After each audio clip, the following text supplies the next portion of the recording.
standing by.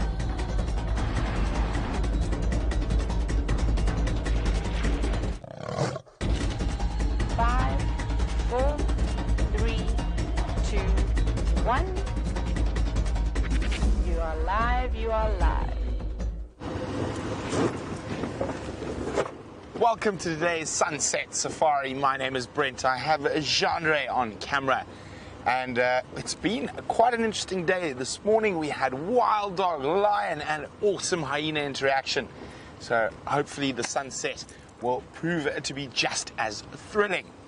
Now Jamie, I know, is on her way back to look for the Nkuhumas. We've got those lovely little cubs at the moment. I am going to go have a look down at Cheetah Plains. I checked most of Djuma today. I found no sign of leopard, and I'm feeling like I'm lacking leopard in my life.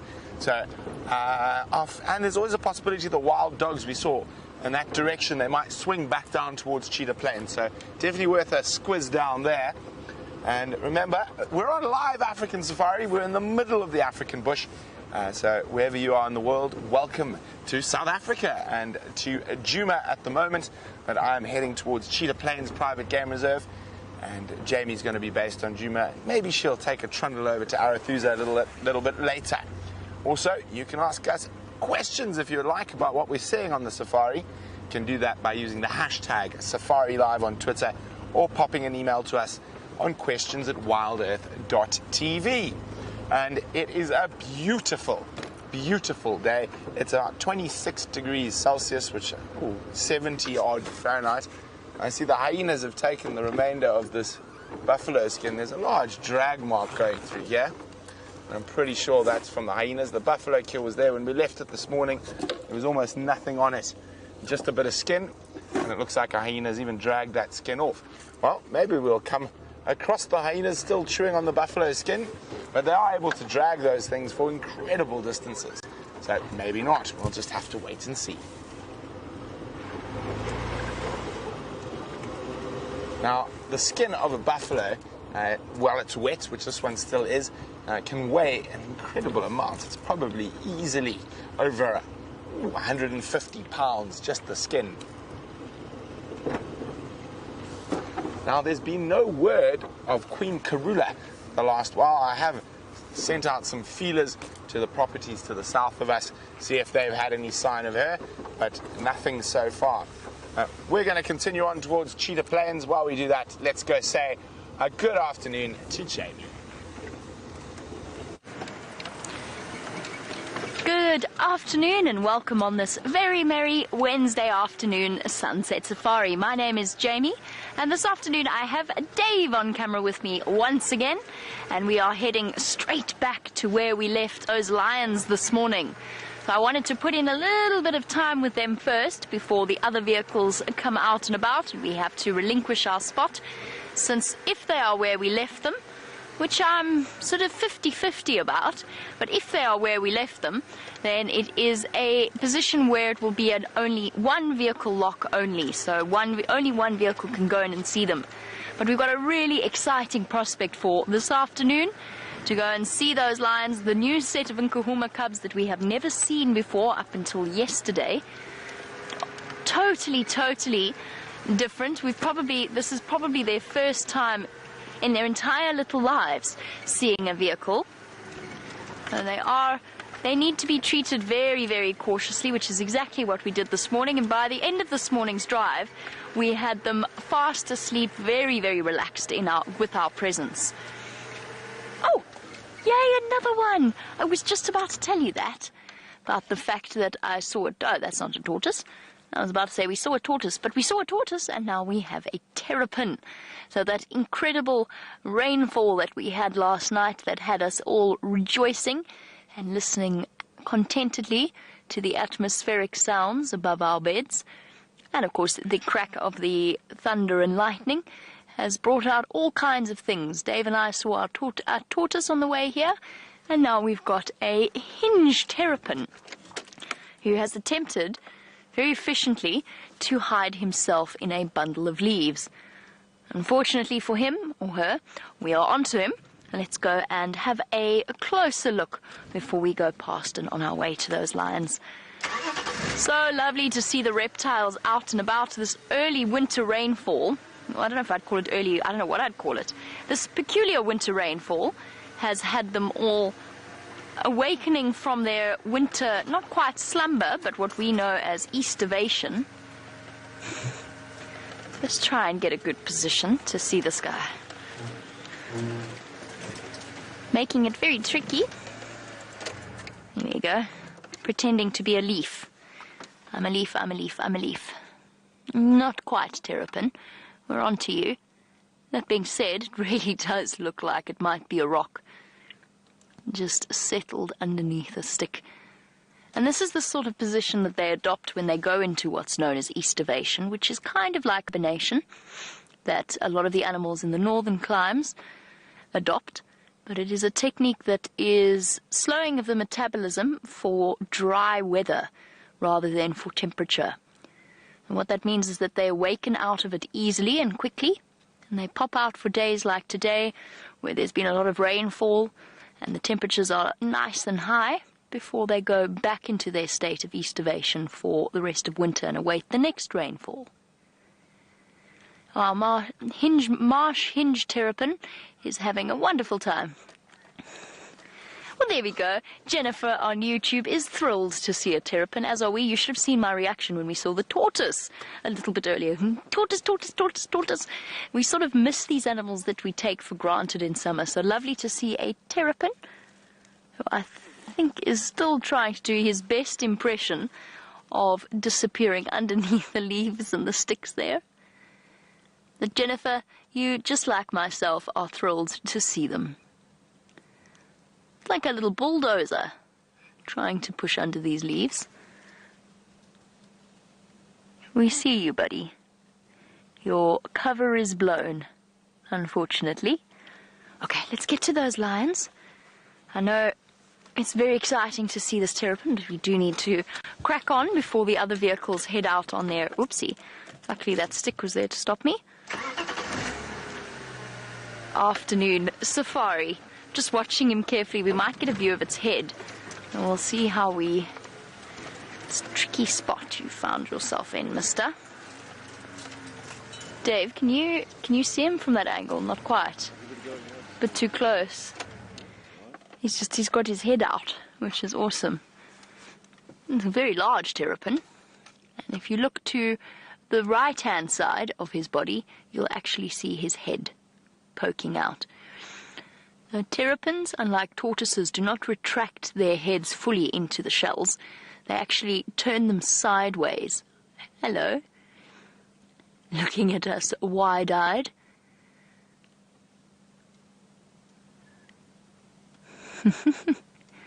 And how are you this afternoon? Are you enjoying the winter's rainfall? Really nice blink there. Not all of our reptiles have eyelids, or at least not sort of movable eyelids, but he just gave us a really nice blink to show that he, as a terrapin, does. With his sideways tucked head, it's one of the big differences in terms of the difference between terrapins and turtles. Terrapins and tortoises. Tortoises draw their heads back into their shells and are purely land-based. One species can swim, but they are land-based creatures, whereas a terrapin is a curious mixture between a land-based tortoise and a water-based turtle. And falls somewhere in between, although they spend most of their time in the water. All right, buddy, we're going to leave you to carry on trying to bulldoze underneath the plants and disappear underneath them. Let us go and have a look for these lions. I'm really hoping they're still there. But as I said, I'm 50-50 as to whether or not they will be, or whether they will be tucked further into the drainage system. If they are tucked further into the drainage line, first of all, it's going to be really hard to track them, and second of all, we're probably not going to try, with the cubs being as skittish as they are. Herbert and myself tracked them this morning, because we actually only saw one set of tracks, one set of male tracks and one set of female tracks. There is a male with them, and he's been doing some very careful courting. He obviously, the reason we knew to look in this area was we heard them growling at each other. So he's obviously overstayed his welcome a little bit with one of the females that he's been sniffing around. Okay, we could see them from the hyena den.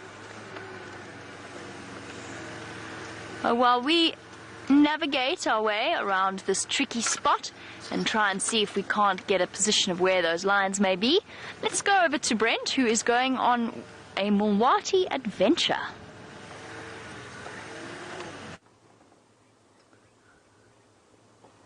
So we decided to come have a look at the Mulwati River after that little bit of rain we had last night. As you can see, if there was a bit more rain, that erosion would keep going. Jandre, what's that? Oh my goodness, it's Shongile and Hosanna. No, of course we saw them a bit earlier. So I got a message from my friend Tristan, who said they saw Karula crossing around this area into Djuma, and we drove down in the Mulwati to see if we had any of her tracks crossing, and Jandre spotted Shongile and Hosanna sitting on top of the bank.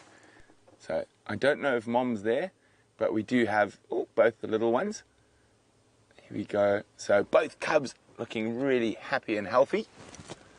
We will try to find a spot to get in there. They're on top of a very steep bank. I'm just going to move. Karula could be very close by, or she might be out hunting.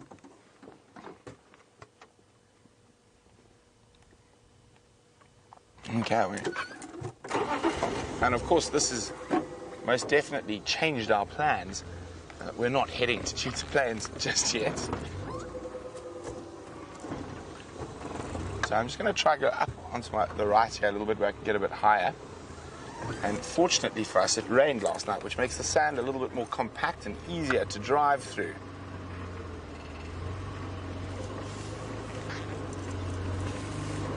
Now, she could have left them here. This would be a very sort of normal spot for her to leave the cubs. Here we go. So I can't see who's who just yet. Let's have a look once Jandre zooms in. Which little darling is this? I think that is... Who do you think that is, Jandre? I think that's Hosanna. I might be wrong. Not too familiar with their spot patterns just yet. Oh, it's the eyes. It's the eyes. Yes, that's why I think it. If we have a look slightly up above, you can see what I think is Shongile with some... Oh, what have you heard downstream? Is Mom coming back? It's always possible. Can't hear any chuffing yet.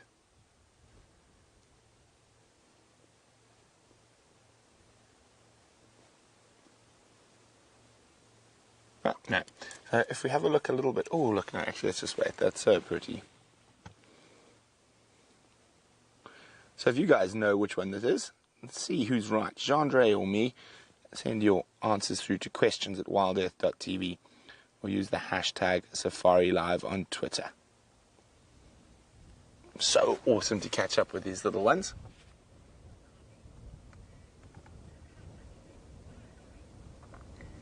And Anne, you are correct. You can see how much they've grown. February, March, April, May, June, July. It's nearly over 6 months old now. Oh, up on top. Let's stop in the sun. There we go. Now I think that is Shongile. Let's just wait till she looks at us. And you can see those eyes. The colour has changed. But I just think that looks more to be a female to me. Just size. Already there's starting to be a bit of a size difference between the two. Oh, isn't that stunning? Hope you guys are getting some good screenshots of that. As I'm doing, and that's the clickety-click.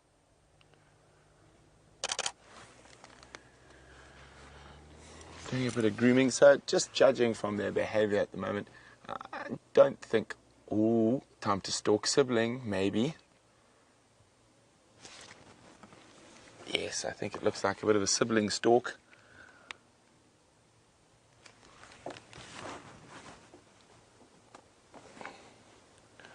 Or not.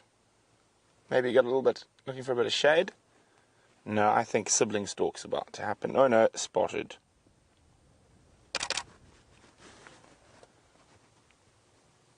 Could the ruse continue longer? Oh, no. Spotted again. Chandra, do you recognize that termite mound? Yes. Do you remember what happened to us on that very termite mound? We've got a growling. Yes, we got growled at by Mvula when we were on a bushwalk during Big Cat Week on that very termite mound.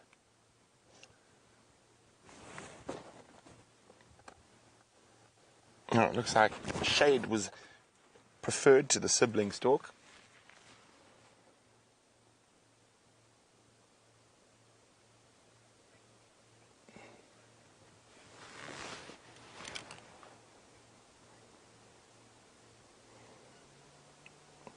Okay, so we're going to sit here and see what they get up to.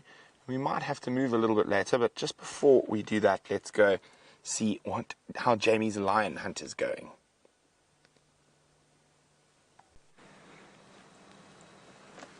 How incredible is this for afternoon luck? We've got leopard's cubs on one vehicle and these two adorable little, as Brent terms them, delectable little monsters on the other. We have relocated our lions. They've actually moved into a slightly better position, and Mom just gave them a gentle nudge away from feeding. And I think because they've been feeding, they've actually relaxed immensely already with the presence of the vehicles. Hello, gorgeous. Some of the most famous little lion cubs in the world.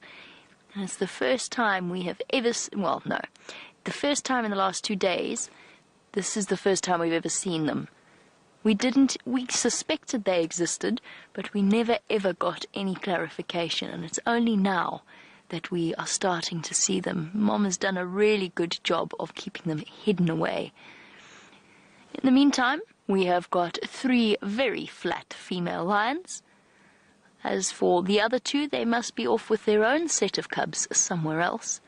And then, in front of us, but very hidden, and I had to kind of choose, but in terms of vehicle positioning, look, we are about to fall down into the drainage line, so, no sudden movements on the back of the vehicle, please.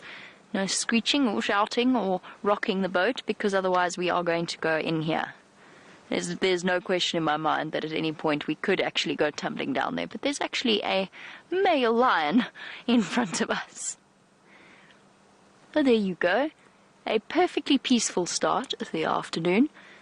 Some sleeping lions, the male on one side, and then the females and their 2 little cubs on the other. Definitely not a bad start to the afternoon. Aren't they adorable? And if we're really lucky, once they've finished off with their lunch, then they might even decide to start playing with each other, since they have relaxed so much in terms of their presence on this vehicle, or their presence with vehicles. There are 2 of them. There's also 3 older ones and 3 younger ones. Now, Kathy, in answer to your question about the lion cubs having names, they don't. And traditionally, we actually don't really name lion cubs. They're named after the pride that they come from. If they are females, then of course they generally stay with the pride, so they keep the pride name. If they are males, then they become the Nkuhuma males when they start to grow up. And if there's more than one set of Nkuhuma male, which of course with junior they would be, then they will be given different names based on the area that they move about in. But our tradition is, or at least guiding tradition is, that we don't really name the lions, but instead name the individual members of a male coalition and the prides as a whole, because they tend to move as a unit. That being said, we have, of course, named the rest of our lions. I know that Amber Eyes is in here somewhere. The reason I know that is because we've got 2 lionesses without cubs and 1 with cubs. By sheer process of elimination, Amber Eyes is somewhere here. She's one of the 2 lionesses that's lying down. And we've sort of ended up half-naming the rest of the Nkuhumas as well. Ah, Mom, you're kicking your cubs in the face. It's a tough life being a little lion cub. Though we haven't named the lion cubs, I believe that the cameramen have a way of labeling them in terms of months of birth. just to keep track of the 3 different litters that we have. And once they start to get older and developing personalities, then there's nothing really to stop us from naming them. Although traditionally they won't be named, and it definitely won't be a name that is accepted throughout the Sabi Sand, for example. Oh, they are so cute.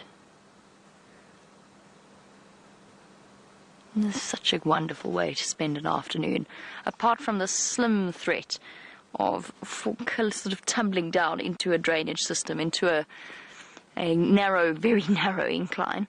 I'm sure we'll be fine, won't we, Dave? We'll be absolutely fine. Luckily, we know how reliable the handbrakes are on these vehicles, so we can trust that to stop our fall, our downward descent. You know, they barely even lifted up their heads this afternoon when I drove in here. So it just goes to show how wonderfully relaxed they are becoming. And so, the Nkuhumas for now have gone from 5 to, hold on, maths, would be nice, 13. There's 8 cubs, 8 Nkuhuma cubs. Yes, Mommy, you've done a wonderful job. Let's just confirm this, Dave. Can we? Oh no, we're on Wendy, aren't we? We can't get any closer to her face. That's as far as we've got. Oh no.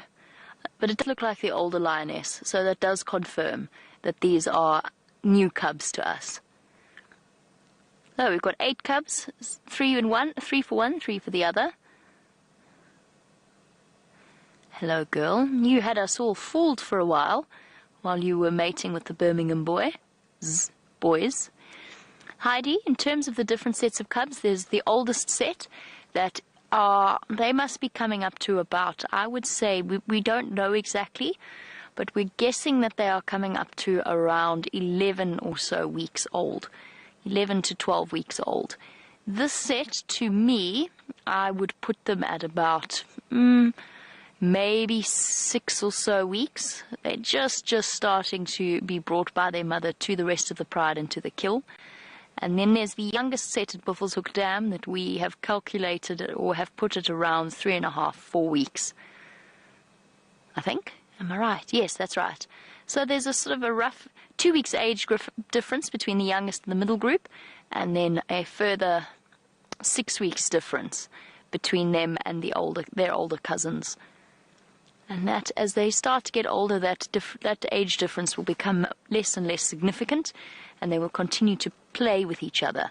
And what we saw with the Styx cubs is the Styx cubs have 2 very distinctive groups, the older and the younger cubs, and we saw them on Cheetah Plains not too long ago. And what actually we noticed was that the female, who was most likely the mother of the youngest cubs, was still suckling. Now, we know that lionesses allosuckle, but it was interesting that I don't think the rest of the Styx females are lactating anymore. So she ended up with this pile of lion cubs, all trying to suckle from her at the same time.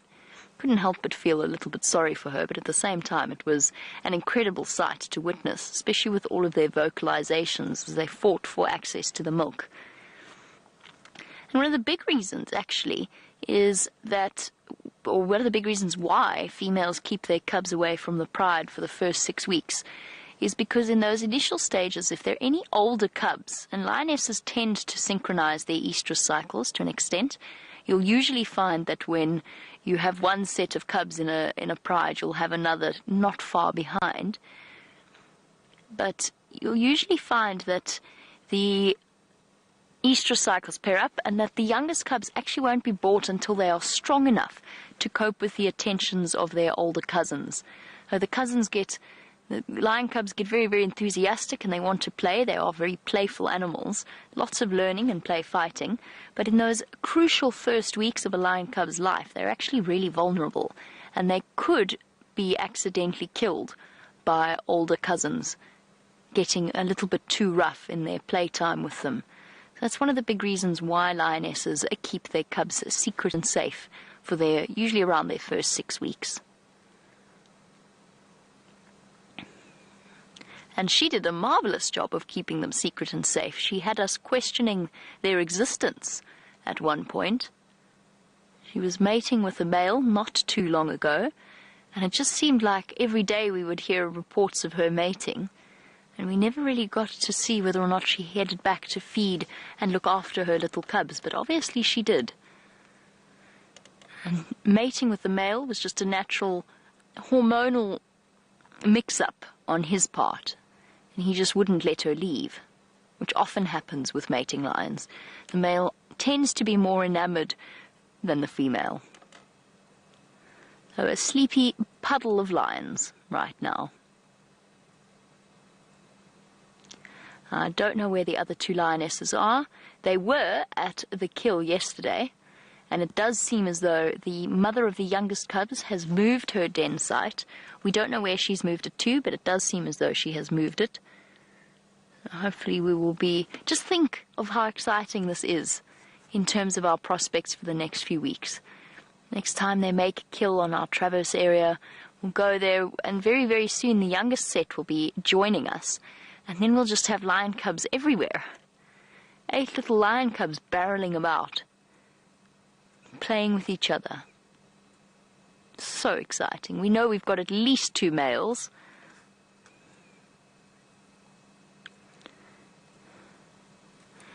And Andreen, you are absolutely right. It really did feel as though she was gone a really long time without heading back to the cubs. But no, they can't survive that long without suckling. You'll probably find that it would be a maximum of 3 or so, I think, was happening. I think she was sneaking off and getting back to them somehow, probably at night. So she was ducking away from the male and heading back to feed them. That's the only suggestion that I have to offer, because I really don't think that they would have survived that long without feeding. It doesn't make any sense to me. Or if they had, they certainly wouldn't look as healthy as they do now. And they do look like 2 very healthy little lion cubs. One is slightly larger than the other. There he goes.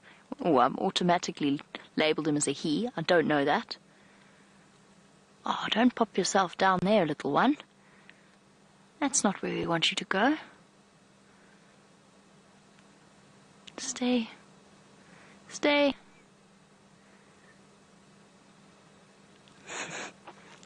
Okay, he's decided to go to sleep exactly where we can't see him. But that's okay. Oh, I keep labeling it. It has decided to go to sleep. I don't know if it's a boy. It just struck me as a boy as soon as I saw it, but I really, really don't know if that's the case, just because it looks bigger than its sibling. And the other little one has stopped suckling for now and has gone to sleep.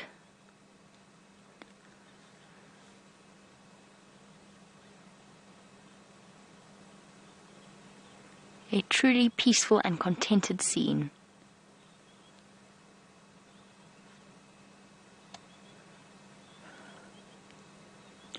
Now, we didn't want to keep you away from our lovely leopards for too long. Let's go back across to Brent and find out what's happening with Hosana and Shongile.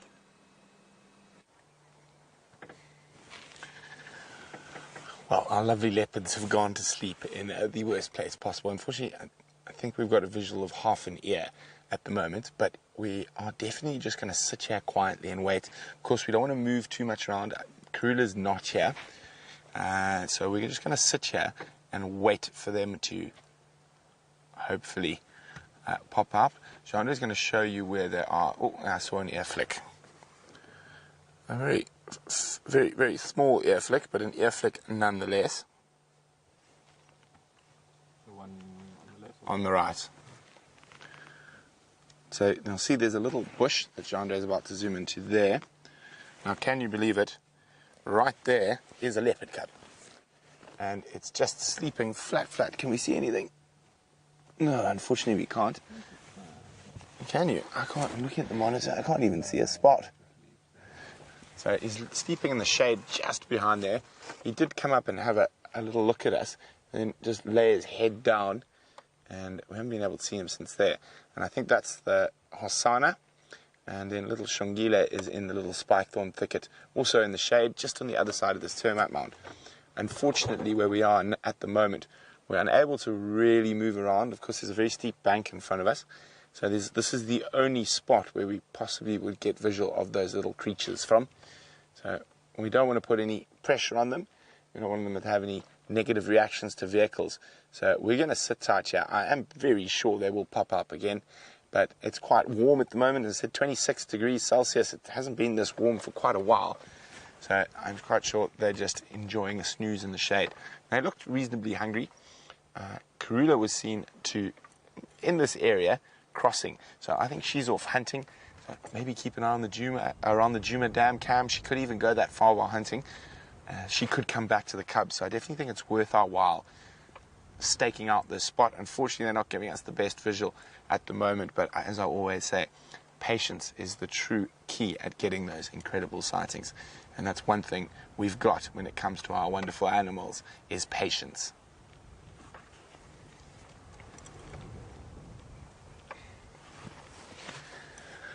Tucker. Tucker's 4 years old, and he's referring to this very steep drop. There we go, on the edge of the little river system. There's probably about a 2.5 meter drop down to where we were. You can see where my car tracks are down in the bottom there. And Tucker's worried that these baby leopards might fall off the mountain. Well, Tucker, they could probably, at this age already, even jump off there and they'll be completely fine. Leopards are made to jump and climb, so don't worry about them. They'll be fine if they happen to get too close to the edge. And as I said, not even an ear flick at the moment. Maybe we can try it reverse a little bit, see if that doesn't help. But as I said, I think they're just lying just out of sight. So we lost sight of them from down in the riverbed, and they moved into the shady side of this termite mound.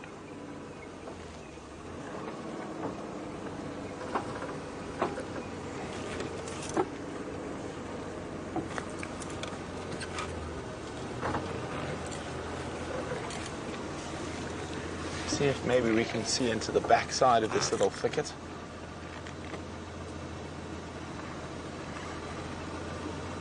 You getting anything there, Jean-Ray? She's lying just in the one spot. Both of them, unfortunately. Oh no, there we go. Are you guys? Okay. There she is. I said she just went over the edge. And there she is, lying at the back. So I think that's... Oh, both of them there. Oh, the other guy snuck off. So Tony in Holland is wondering, at what age can leopard cubs survive on their own? I know the youngest recorded in this part of the world, Tony, is 9 months. Has been abandoned by the mother, or mother was killed when it was 9 months old, and it survived to live a very long life. Now, here we go. Hello, little cubbies. Oh. Now, I do have to be on the Game Drive radio for a little bit. But oh, let's just enjoy this while we can. Aren't they just gorgeous?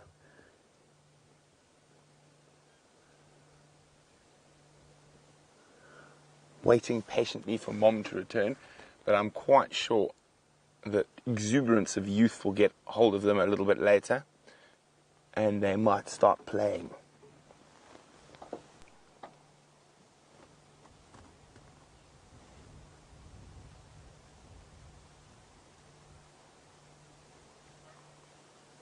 Okay.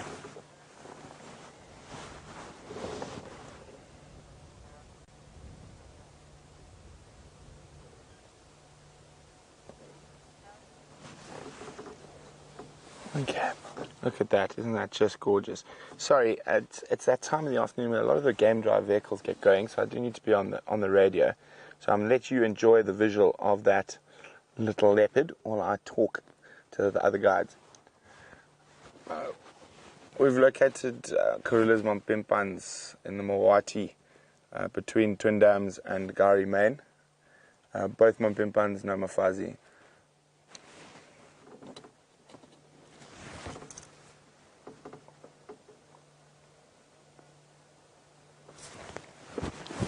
Negative orbs, just the Mampimpans, they're stationary on a Shidulu.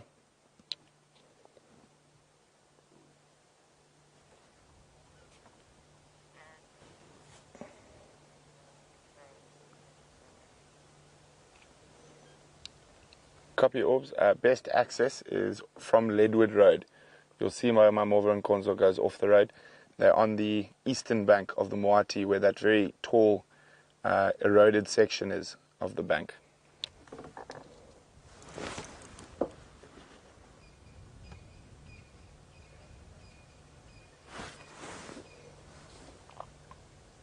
FM tracks, no problem.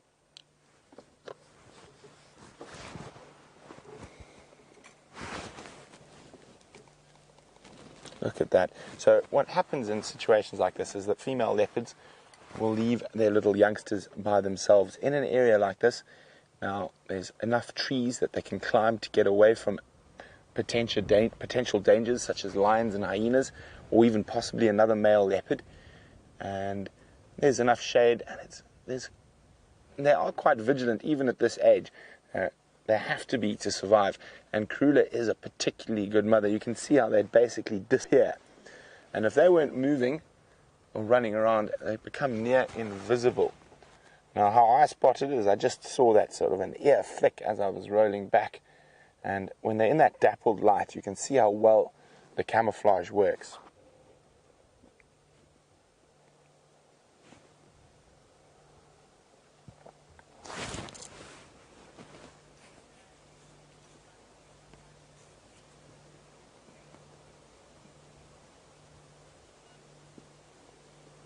As I said, they might be resting at the moment, but with cubs, the exuberance of youth always generally takes over, especially when mom's away. So there might be a little bit of playing, but at the moment, just resting. Oh, there's a paw swatting at a branch from the second cub who's lying behind. Now, we could be very lucky and mom could come back while we're sitting here.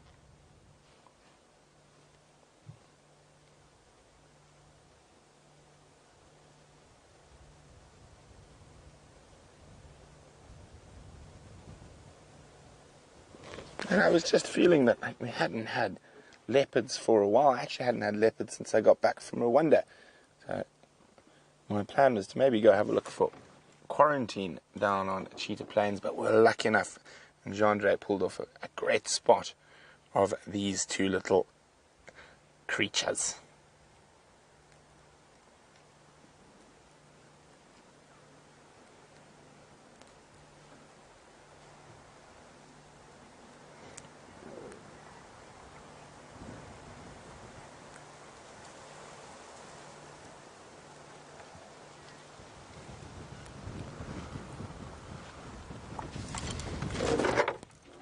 Hi, Anne. Anne's wondering, later in life, will the sister and brother recognize each other, or will they be aggressive to each other?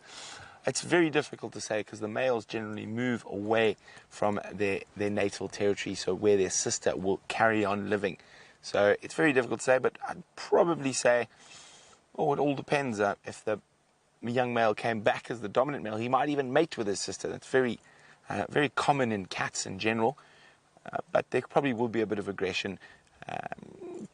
I'm guessing, especially while they're a bit younger, so he's probably going to hang around with his mom for a bit longer than she does. Female leopard cubs normally become independent at a younger age than male leopard cubs and sort of strike out on their own. So let's hope that the section of Karula's territory that she decides to pass on to young Shongile will be on Juma.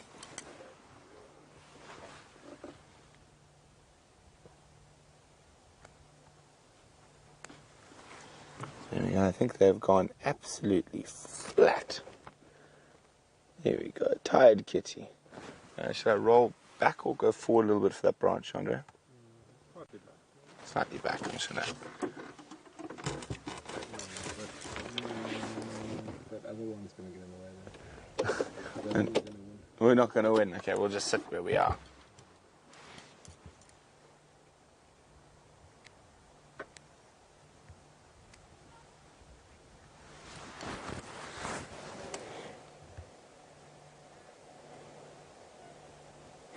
Now, as you can see, a high protein diet will make you grow up quickly. And, oh, there you go, head up.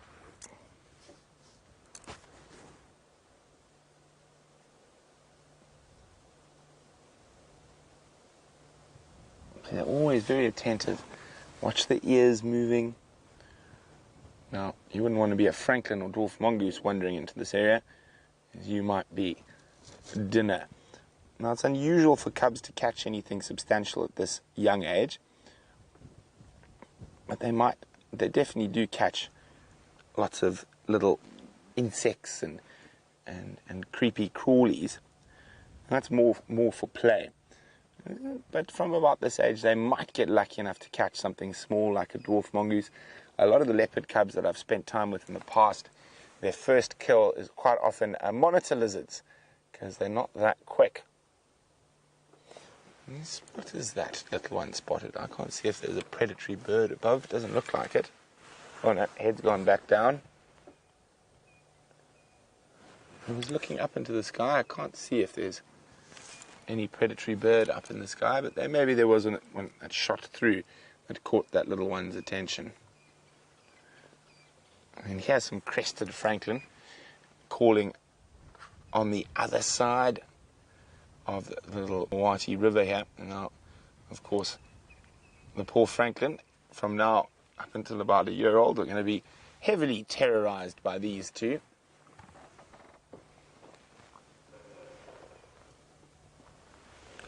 It looks like it's nap time.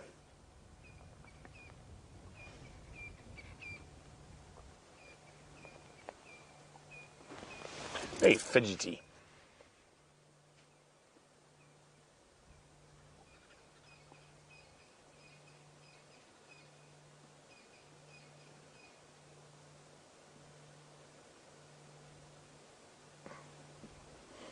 As I said, we're probably going to spend as long as we can here. There are other game drive vehicles operating around that will probably come in here for a bit, but we'll try to do what we did yesterday.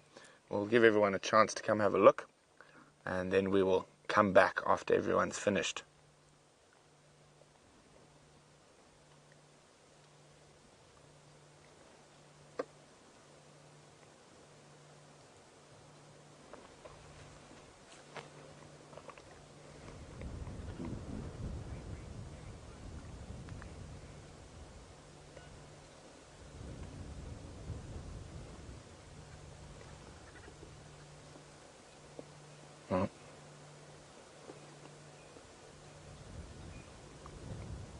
Wind's picked up quite a bit, but it is a glorious afternoon compared to the cloudy morning we started with. There you go. I cannot actually... Henry, can you even see a cloud in the sky? I can't see one.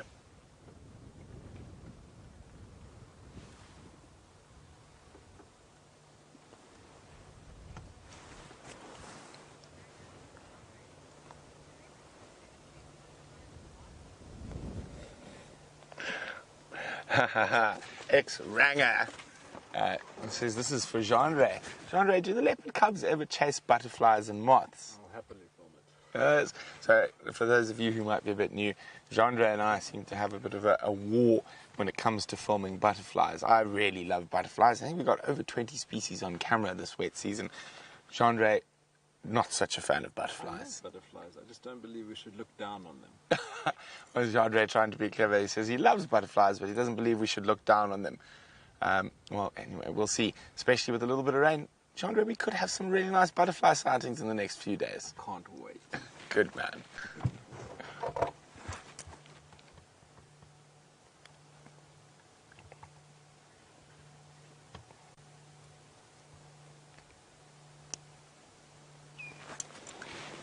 Tired kitties.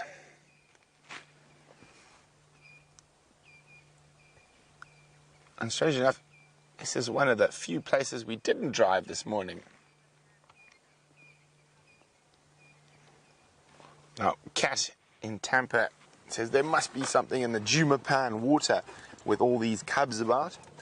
Oh, yes, there does seem to be an incredible amount of cubs at the moment, and also especially with the carnivores that do not have a set breeding season, so they can have cubs at any time of the year. But from a predator point of view, if you're going to have a cub, have one in a drought. Access to food is much, much easier. So it's a really great time, and I'm hoping that a lot of these cubs will survive through to adulthood. Oh, I can hear a little bird for Jean-Ray. Because after butterflies, then I think butterflies are, but I like butterflies. birds. I like birds. Ones that you can actually see. Ones that you can see. Oh, I can't see this one. I can just hear it calling in this. Well, I'll give you a respite for a while. I'll keep watching that bush to see if that little flycatcher pops up. No, it didn't. Just seeing if you're awake. Can hear them calling, but I think they still could be beyond in that bush there, so it's a bit thick and a bit far away.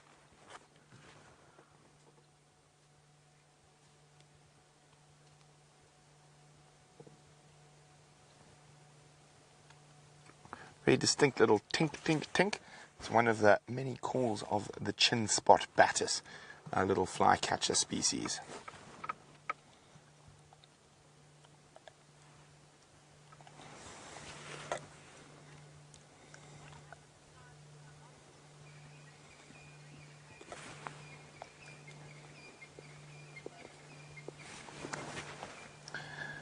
So we got about 12 millimeters of rain last night, and James Dungan is wondering what plants might have benefited from that and what plants that are not dormant. Well, James, even the dormant plants are going to benefit from any moisture that they can take in from the ground. But I think a couple of the grass species, a few wildflowers, I don't know if 12 mils is enough to really get anything going. But I suppose every little bit helps, especially in a drought like we are experiencing at the moment. It's the worst drought in South Africa since the early 90s, and caused by a very similar weather phenomenon in that era, and well, both known as El Nino. There we go. Are they head up, or they're still flat cats? Flat cats.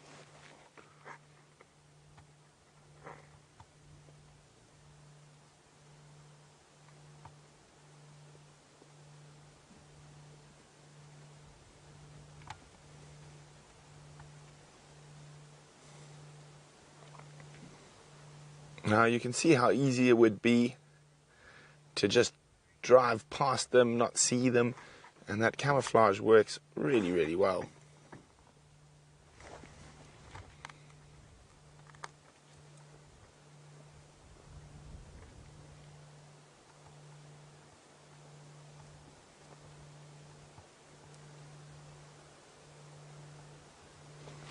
I'm trying to think. What do you think, Sean? Do you think we might get a better view from the other side of that little river system there if we move back out and around? It's worth having a look.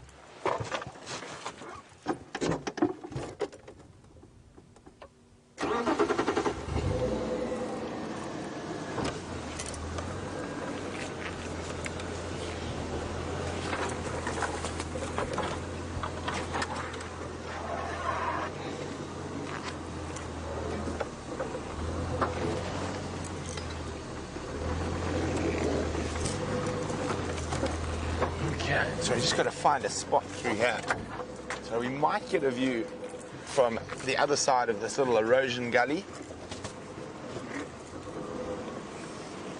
But as I said, I don't want to drive too close, put any pressure, create any negative connotations for them and vehicles.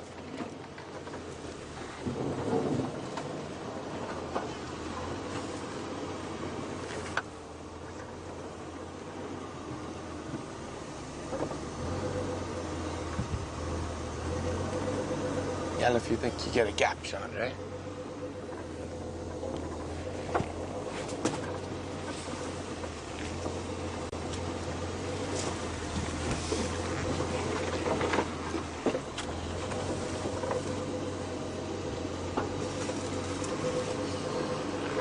So that's why I'm driving very, very slowly, in low range, first gear, very slow movements, no quick movements, no loud noises. Now, even though they're quite used to cars, you should always try to be respectful, and especially with cubs, because one little negative experience might put them off cars for a while. And I've spent many hours habituating leopards.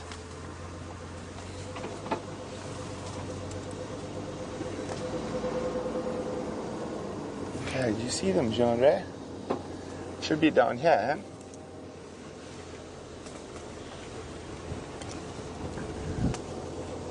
Where are those sleeping kitties? Watch out there. Just maybe, oh, there they are.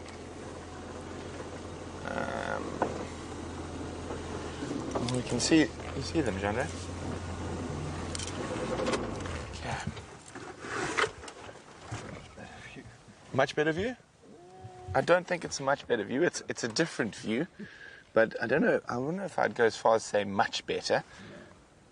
Oh no.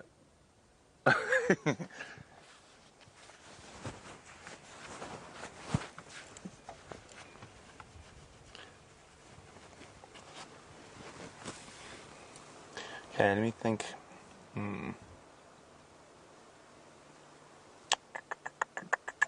Let me think how to move.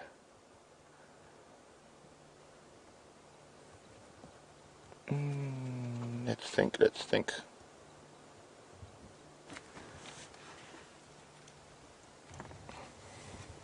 Oh yeah, I've got a plan.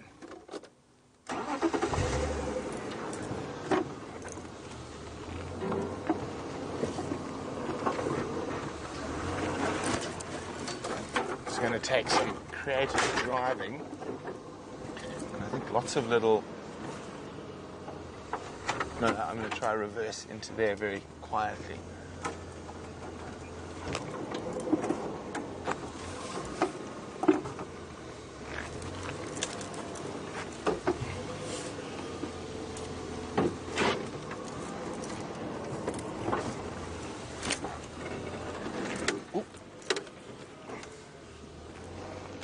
Don't think we're going to be able to quite swing that way. I'm going to have to do something a bit different. They're still there, still curled up in little balls. But see, it's always very important never to drive directly at an animal. So that's what I'm trying to avoid doing. Hence the multiple turns of the wheel. Now, a little thing like that can make a huge difference, especially with animals that aren't relaxed around vehicles during the habituation process. So even now when I have to move directly towards them, I make sure it's a very, very small movement before I will remove again. So while I try to get us into the spot, let's go see what Jamie's up to.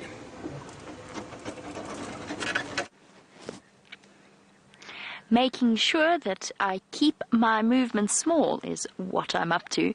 That being said, it seems as though our little lion cubs have really well and truly accepted us as one of the family.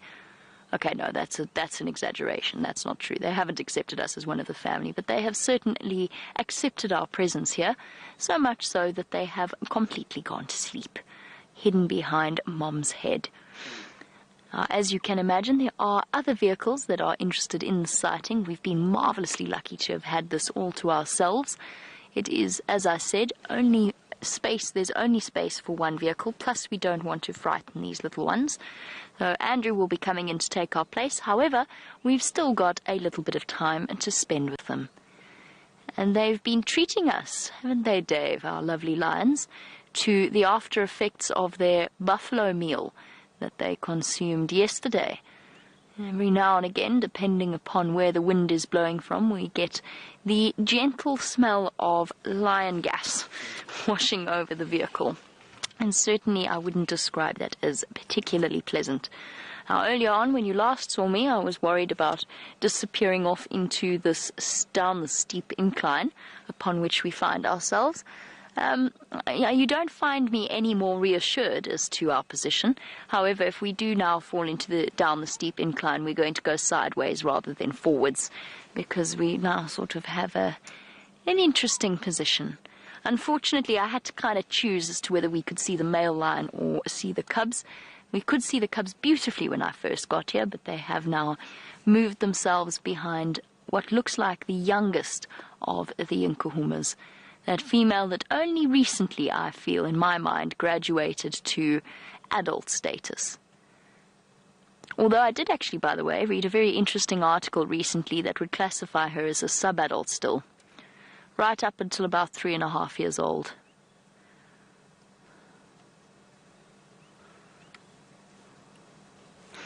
And welcome to Lynn in Florida. Now, I've been thinking about how lucky we are in terms of having 8 Nkuhuma cubs and 8 Styx cubs, all within our Traverse area. And that ultimately means we've got 16 lion cubs that we could see on any given day. Lynn, yes, absolutely, the Nkuhumas and the Styx prides could bump into each other. It does happen. They are neighboring prides, and it has in fact happened. A couple of months ago, they met on, I think it was in Coral, and there was a bit of a growl, and the Styx were outnumbered by the Nkuhumas, and they dashed off further south into Mala Mala. However, what we're noticing with our lions is that they seem to be sticking to a relatively set area, so a slightly smaller home range than they might usually have, both the Styx and the Nkuhumas. And generally, lion prides are relatively good at keeping out of each other's way. All that roaring that we hear at night, a lot of that is just to advertise to other lions that they are there and that they would prefer to be there without any company that is not related to them. So the Styx and the Nkuhumas might meet up. They usually don't. As I said, lions are usually quite good at avoiding each other. If they did, chances are with lion prides, they would probably simply move, especially with cubs. Both sets of females with babies would be extremely reticent to expose their cubs to that sort of risk. Even though generally lionesses aren't likely to set out to kill the cubs, they could, because they're competition for their own babies. So what the lionesses would probably do is, if they happen to, and I'm sort of imagining this scenario in my head of the 2 prides walking down the same road from opposite directions, what they would immediately do is turn around and walk away in opposite directions. They definitely wouldn't stick around in terms of wanting to confront each other. They wouldn't risk the confrontation, let's put it that way. It's not the threats that we have to worry about in terms of our little cubs are definitely not from the Styx or the Nkuhumas or vice versa.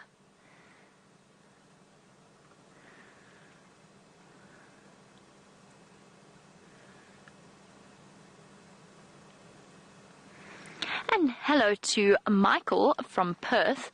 Now, Michael, my time in the Sabi Sand only started last year. However, I do know of the Mapojos that you are referring to. I've heard many stories of the famous Mapojos. And the Mapojos, for those of you who are unfamiliar, were a coalition of 6 male lions that made their way into the Sabi Sand and ultimately ended up controlling almost 2/3 of the Sabi Sand, just because in terms of numbers they had an enormous advantage. 6 big male lions is a force to be reckoned with. Now, the Mapojos went on to build up a reputation as having killed many, many lions, and they did, I suppose, in the natural takeover style. And there was one called Mr. T that was thought to be the most ferocious, although they all had names and characters. I never encountered them, Michael, and I sometimes wonder whether certain stories were not necessarily exaggerated, but perhaps Mr. T's reputation as being an almost evil lion were exaggerated, because certainly animals act on instinct more than anything else. Michael, in terms of bloodlines, I'm relatively certain that the Sparta pride still has offspring that come from the Mapocho gene pool, and I wouldn't be surprised at all if there are other prides in the area, maybe even the Tsalala prides, that have now fully grown offspring that are remnants of the Mapocho bloodline. I haven't kept track of each and every lion pride in the same way that many of our viewers have within the Sabi Sand, just because actually I've spent a lot of my guiding career getting to know other lions outside of this area, but I don't know all of the bloodlines.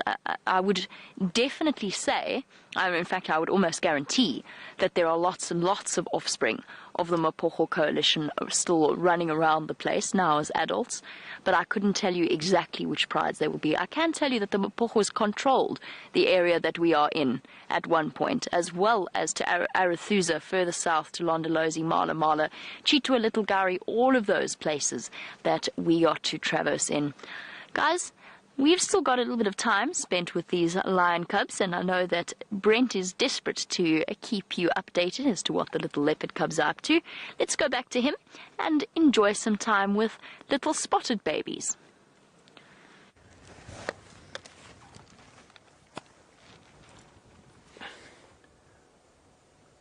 Okay, so guys, we can't spend too much time here. There's only space for one car to look at the cubs. Aubrey's just arrived, so what we'll do is we'll move out and we'll try to come back a bit later. But we do manage to get into a really lovely spot with them. You can see little Hasana closest to us and Shungile, the female, at the back. So they are in an incredibly difficult area. Let's try. Oh, she's... Just try and move forward a little bit. Just going to move forward. So when Jandre? And I'm going to go past the tree. There we go.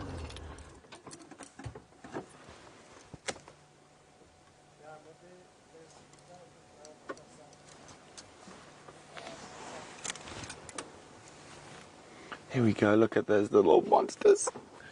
They're absolutely gorgeous little creatures. Oh, look at that. Oh man, that's magic.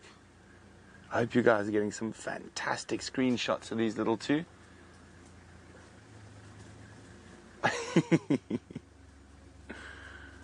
Oh, it's tired kitty. Two tired kitties.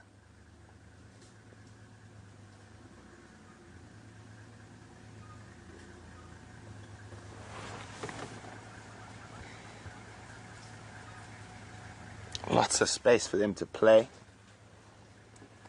Now, as I said, I'm going to have to move out probably in the next 4 or 5 minutes to give the other vehicles a chance to have a look. We have been here for quite a while, but if there is time before it gets dark, we'll definitely come back.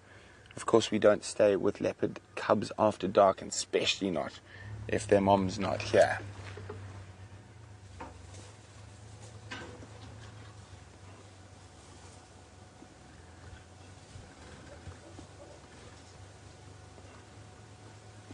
Just too precious. What I think we'll do is we might go have a look for Mom when we leave here.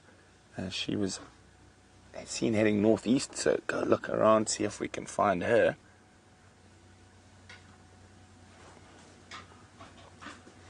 And I think these two terrors are definitely going to be here till Mom gets back. So they might even still be here tomorrow morning.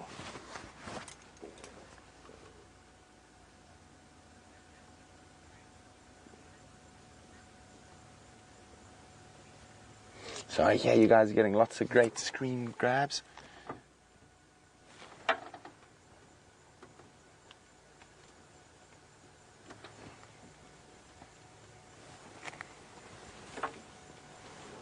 Oh, tired kitty. Two tired kitties.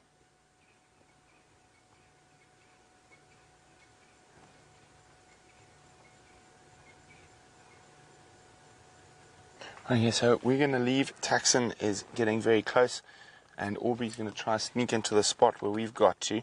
It is the only visual, it seems. So, not too, well, a good spot if you're a leopard cub.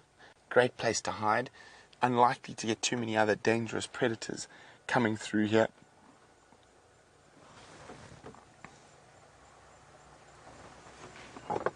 But we will stay for as long as we possibly can. Tax. Where are you known for?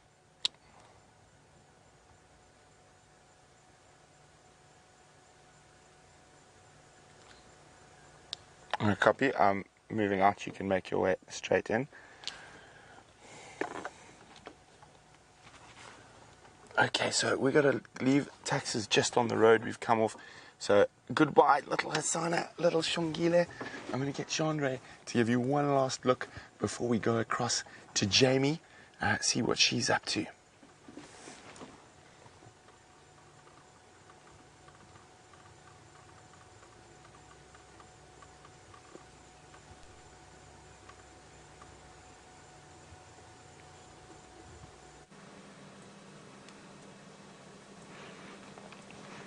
Now, it seems as though Brent definitely gets as sappy as all of us when it comes to the baby animals of our Sabi Sand. Wonderful news. Apparently, I've just double-checked with some of the other guides. Apparently, Karula was around that area this morning, or coming in from the southern boundary. So she could well be around. She's probably gone off hunting in order to find lunchtime for those two. In the meantime, our little lion cubs have lunch on tap, so to speak, and they are lying with very full bellies in the shade. They have not moved at all, except I have to tell you that the little one on the left was dreaming at one point and started making little choop, choop, choop calls with its ear twitching, and it might have been one of the cutest things I've ever seen, although that list is starting to get very long very quickly. They're definitely our youngest in Kahuma, lying in front of them.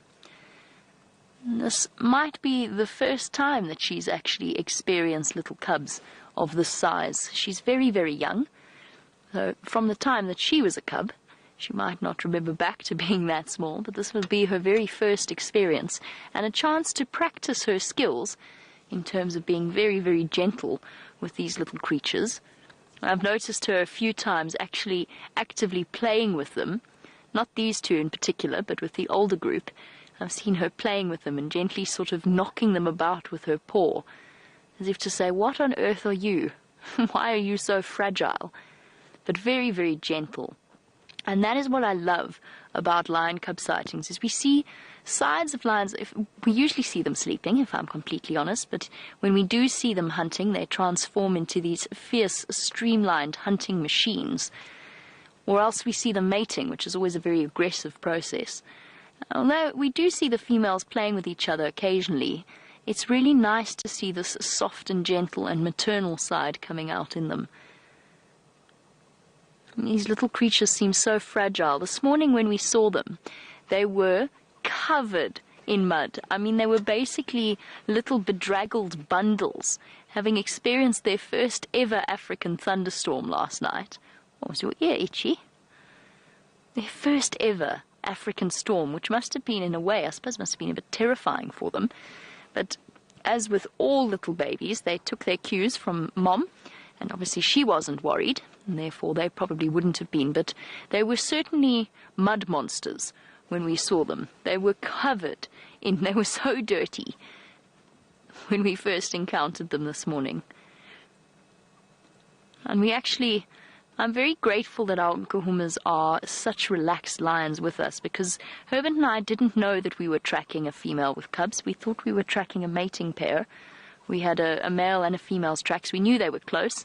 We weren't really going to push it too hard, but she gave us a really nice, fair warning at a very comfortable distance before we went bumbling into them. We were very cautious. We were approaching very, very slowly. But it was just a sort of a brrr. It was so low, it was like the vibrations we felt through our feet. At which point, very sensibly, both Herbert and myself turned around and walked in the opposite direction. And so we should have.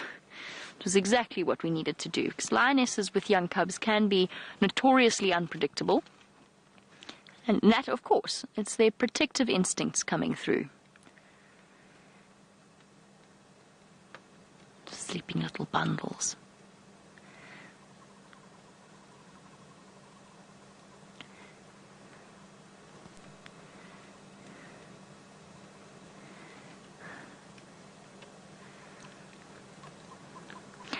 And Michael, who is watching all the way in Perth. Now, Michael, you wanted to know, whenever we talk on the Game Drive radio, we refer to the animals in the name of one of the local languages, and you were wondering which particular language it is that we use. It's a mixture, Michael. We actually end up with mainly a mixture of Zulu and Shangaan. So those are the two main languages that we use. But somehow it's become a sort of a universal is not the right word, but sort of the general approach of all lodges throughout South Africa. And of course, South Africa has got 11 official languages, 12 if you count sign language. Now, we've got lots and lots of different languages, but it's generally Zulu and Shangaan that have become the standard accepted lingo on a Game Drive channel. And we refer to Ndlovu, for example, is a word that translates in both Zulu and Shangaan. Nyati is Zulu for buffalo, and Yari is Shangaan for buffalo. Here, because we're in a more of a Shangaan area, we tend to refer to them as Nyari. And it's just there's a lot of reasons why we do it. One is that it's universally accepted standard practice for the safari industry. Often we don't where we are at the moment. So often I'll pick up the radio and say the cubs or the lions or whatever it is I happen to be referring to. We don't necessarily stick to it.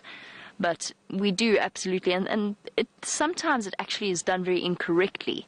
And James often shouts at me because I've never learned the local languages as well as I would have liked to. I've never actually had the time or indeed the language bent that some people have. So I've just taken on whatever is the standard, whatever people refer to them as. But we say, for example, Mfazi Ngala and Madoda Ngala, meaning male and female. But it actually doesn't really mean male and female. It means man and woman. It's not the correct usage of the words. So it is not 100% accurate the way in which we refer to them, but it is something that has become accepted, and it's partly, one of the big reasons is so that guests don't sometimes it can actually ruin the surprise for guests when they come to visit, and if their guide wants to take them to look for lions and they know that they're looking for lions, it just depends upon, it just makes life a little bit easier, let's put it that way. One thing we don't do in this area, in the same way that we do not explain, or at least we do not show rhino on our live safaris, we also do not call them in on the Game Drive channel, at least in this particular area. Just in case somebody happens to be listening, because then you've just given them a really nice, easy location.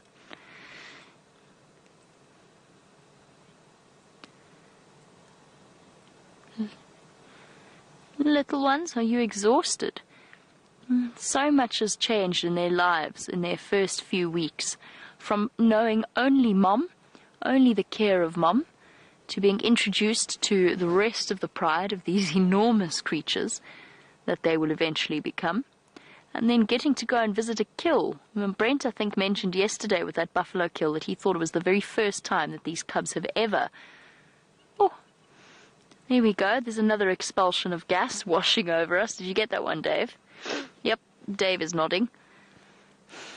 Lions are beautiful animals. They're awe-inspiring animals, but they can be hugely smelly at times. It's not a pleasant smell, and no amount of time spent with them will ever make that pleasant. I'd like to show you the male lion, but as I said, he is very much in the most awkward position possible. We had to kind of choose.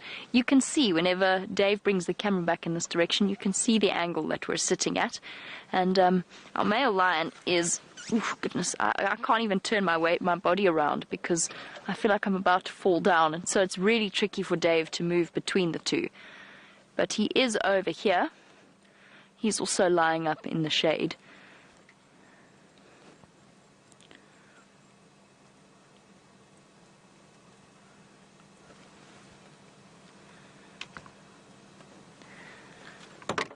I'm sorry, guys. Afternoon, Abel. I'm well, and yourself?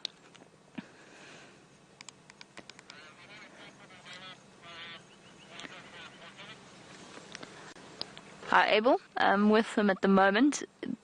There's only, where they are at the moment, there's only really space for one vehicle to go in, or at least only good visual for one vehicle. Andrew is making his way. Candace on standby 1. You're welcome to take standby 2.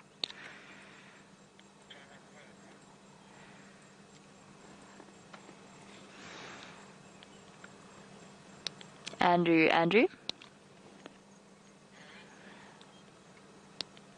what's your position?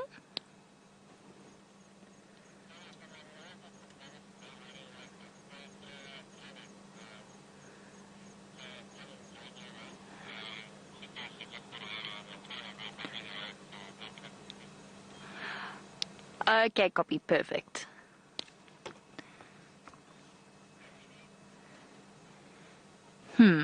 I'm just trying to think if there's any way that we can help the guys out in terms of putting 2 vehicles here, but there's no way. And these cubs are still very, very young, so I'm happy to keep it as a 1-vehicle sighting in this particular context. So these are the decisions that we make on a day-to-day basis, and it is up to the guide in question to make that decision. When you're in the sighting itself, you can choose exactly how many vehicles are allowed to come and see the sighting. And obviously, for the guests that come to visit these incredible animals, and ultimately whose contribution plays an enormous role in their conservation, being able to give them the best possible experience is very, very important. We do try and help the other guides out as much as we can. We do have another vehicle making their way in.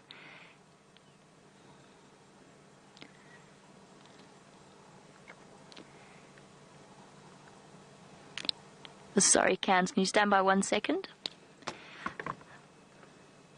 Okay, so Steph from Belgium, before we leave our lions, and we are actually going to leave our lions now, you wanted to know if you can become a guide if you are not South African. Absolutely, Steph, you can. I actually, funnily enough, have a friend called Steph who is not from Belgium but from Switzerland, and she is a qualified guide. My closest friend is also not South African, who is a guide. And one of my other closest friends who's not South African is also a guide. So absolutely, you can. It is entirely possible, and there are lots and lots of people who have managed it. It is not something that is restricted to being South African. I'm not going to lie to you and tell you that the process is easy, that the work visa, as with any country, with any kind of red tape, it is not an easy process to go through, but if it is something that you would like to do, then you're welcome to send through your details to questions@wildearth.tv, and FC will forward them to me if that is something that you're interested in doing. If it's not, well then yes, absolutely. You don't have to be South African to become a guide in South Africa. We're going to pull out of the sighting now, so we'll say one big farewell to the little cubs, and we will move on. And while we do that, I'm going to send you back across to Brent.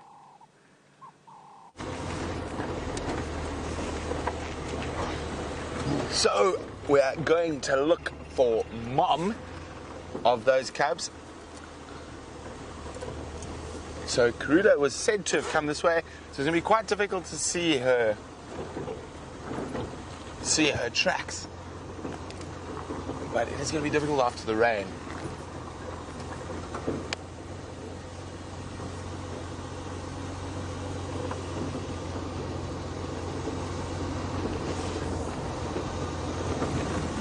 So this is an area Karuda does like to hunt in. We have seen her on a few kills in this area in the past.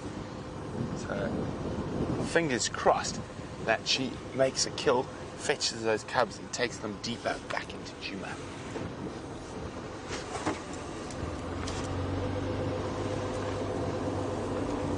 So both her daughters that are still around at the moment, Shadow and Thandi, from her first litter, both of them have cubs at the moment. Shadow's got a single female cub. She had two, she lost one. And Thandi has very recently given birth to two cubs. I'm not sure on the sexes yet. And they're not too far actually from where we are at the moment. Probably no more than 2 kilometers to the south of us.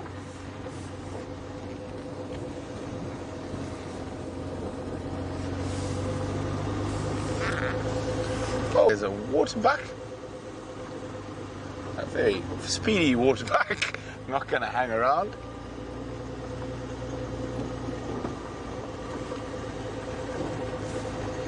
Now we saw the wild dogs very close. Actually, we saw the way they crossed away from us was here this morning. So with dogs, you never know, they might come back as well.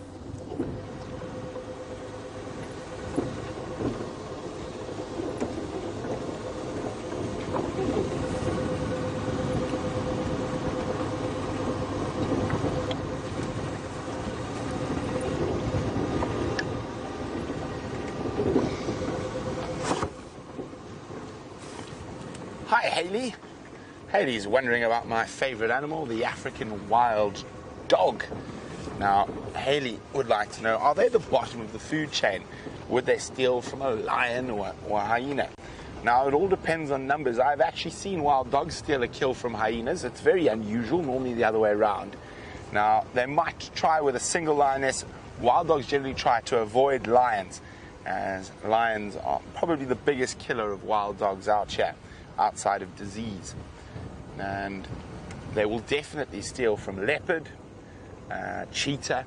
I've actually seen wild dogs kill a female leopard before. A pack ripped her apart in a matter of seconds.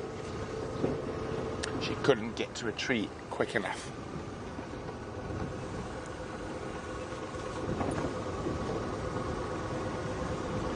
So now we are looking for Queen Karula, the mother of those wonderful little cubs we started off with this evening.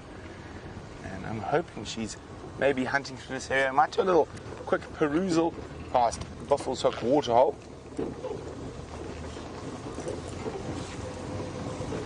As these impala don't look like they're in fear of their lives from a leopard. Or maybe they just haven't spotted her yet. Well, not being the most photogenic impalas, disappearing behind the bushes.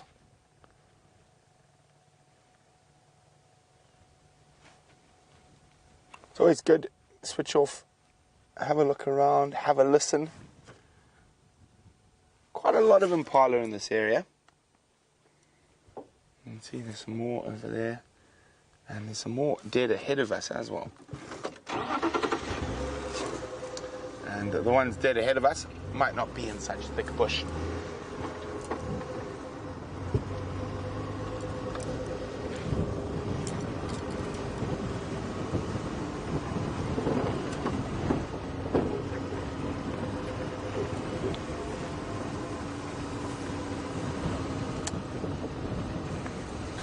Now, it's not unusual for a female leopard to spend a long time hunting a single herd of impala. Sometimes she'll even just stop and watch and wait and hope for them to move towards her.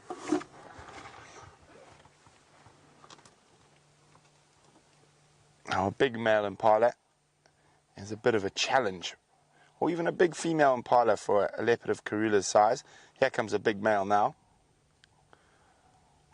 And there we go. There's one, and there's an even bigger one behind him.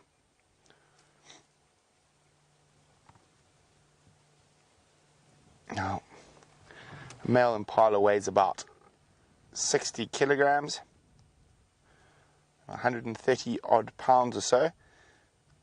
So quite a bit bigger and heavier than a leopard. Of course, not the same power to weight ratio. There's some more about to cross the road, Jandre.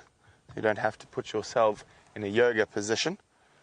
There we go. So quite a big herd here. You can see lots and lots of them. Most numerous antelope in Africa. And they occur through a wide range of habitats. And here's some on the road are some of this year's babies. See how big they are already. That one crossing the road right now. Those two. Those were tiny little babies in January.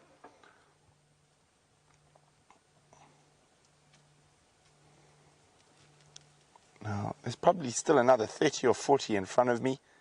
And there we go, there's still some out in the open there. Safety in numbers.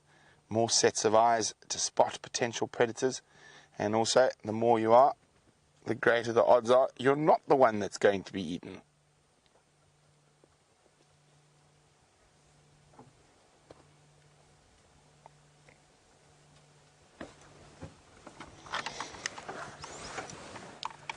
No problem, Orbs. If no one wants to go back there, I can go wait there later to see if they come into a bedded area.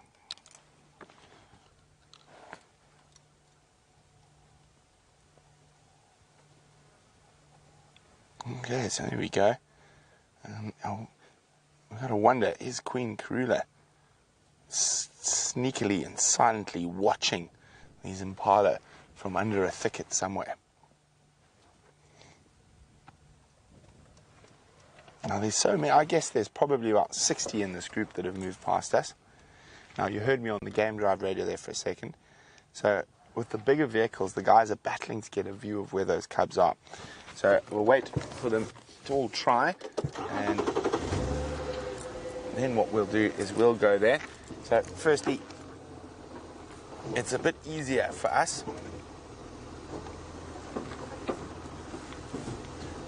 for two reasons.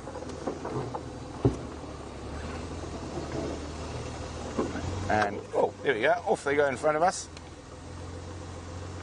Oh. Next. Whoop. Any more? Let's see. One runs, all runs. That was quite fun. So it looks like we will get a chance to go back to Karula's cubs in probably about 10 or 15 minutes or so, once the other guys have tried to get a visual. Now, that's one of the reasons we use short filming vehicles, is we can get into some of the areas that the longer game drive vehicles with the seats can't get. And the other reason is that we only really need to get this eye over here a good view. So whether the front or the back can't see, or even I can't see, I can watch on my monitor. So we have a little bit more wiggle room, or less wiggle room in fact, so we can work in slightly tighter areas to bring you those incredible visuals of leopard cubs and lion cubs. Also helps that we have a zoom on our big eye on the back of the car.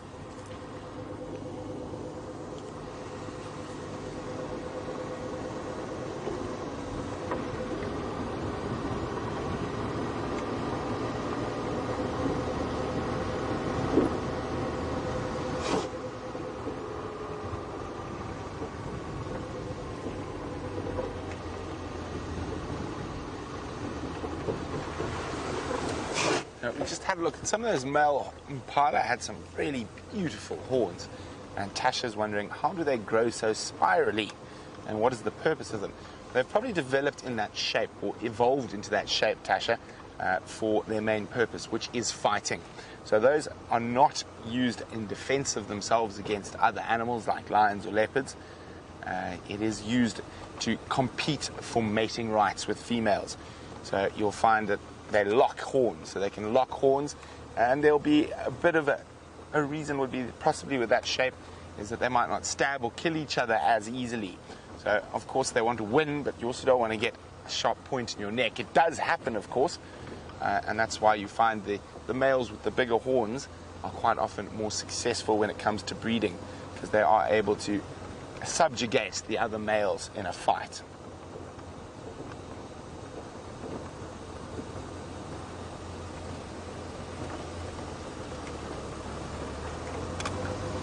I'm just taking a very, very slow drive.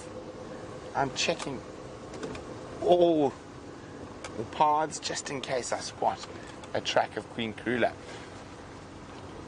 Hi Monique. Monique is in London. Monique has asked me a bit of a sad question. Has anyone seen Nelson recently? And for those of you not sure who Nelson is, Nelson was the one-eyed, one-horned impala with one ambition, and that was to avoid Karula. But unfortunately, I haven't seen Nelson in over a month. Jandre? No, a sad shake of the head. I think poor Nelson might have succumbed to his disabilities.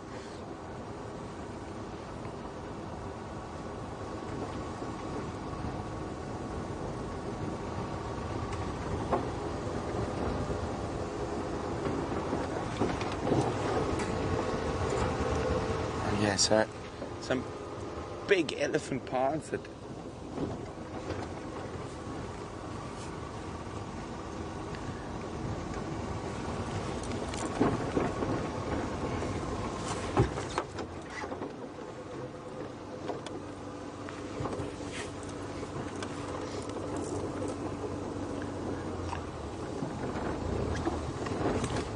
Hi Patricia. Patricia's wondering why are some impalas in herds and others are alone or in pairs. Patricia, impala are almost always in herds. Occasionally you might find a male off by itself, or 2 or 3 males in a little bachelor group, but it's very, very seldom you'll find a male and female pair. So there might be other impala we can't see or deeper in the bush, but they are a herd animal. It'd be very, very unusual to find them by themselves, or unless it's a single male, or in a pair of a male and female. So during the rutting season, which is the breeding season, the males will fight over groups of females, and in that time you have big bachelor groups of males that stay away from the female groups, or chased away from the female groups by the dominant males. And then when you do find it at this time of the year, when the rutting's over, there's no competition for mating, most of the females will be pregnant, the estrus cycles are over, you will find there, like we've just had, males and females in a mixed group. So male impala are only really territorial over their females during the rut.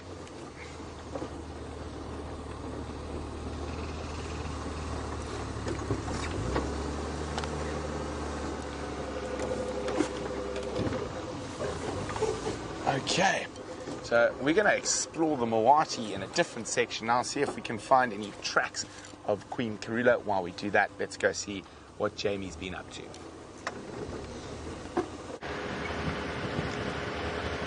Oh, while Brent looks for Queen Karula, I'm looking for our 2 missing lioness. They have to be somewhere around here. It's just a question of where they may be. So I'm doing a sort of a bumble around, see what else we can spot, and at the same time keeping an eye out for any tracks of those lionesses. Unfortunately, after rain, the initial stages are perfect because, of course, an animal walking in really soft sand is guaranteed to leave a track. But after the rain, the dirt becomes quite hard and it becomes more and more difficult to spot the tracks. No problem, enjoy. Sorry, just Candace letting me know that she managed to find the lions. But yes, the tracks get more and more difficult to spot in the hard sand. I'm really kind of just looking to get an idea as to where they may be. I'm going to drive along some of their favorite spots, check all those areas, head across to Buffelshoek Dam as well. Maybe they will make an appearance there as it starts to get a little bit cooler. And it really has truly been a beautiful day. Everything feels clean, like it's been washed. The dust has all been washed away by the rain, which of course it has been. Apparently we had 12 mils of rain last night, which might not sound like a huge amount, but is definitely far more, probably more than we've had in the last few months combined. We're definitely happy campers out here in the African bush, except for the fact that my booster seat isn't, sorry, hold on. My booster seat has collapsed in the middle. There we go, feel a bit better now. I have to sit on several blankets and a cushion in order to be able to see over the bonnet.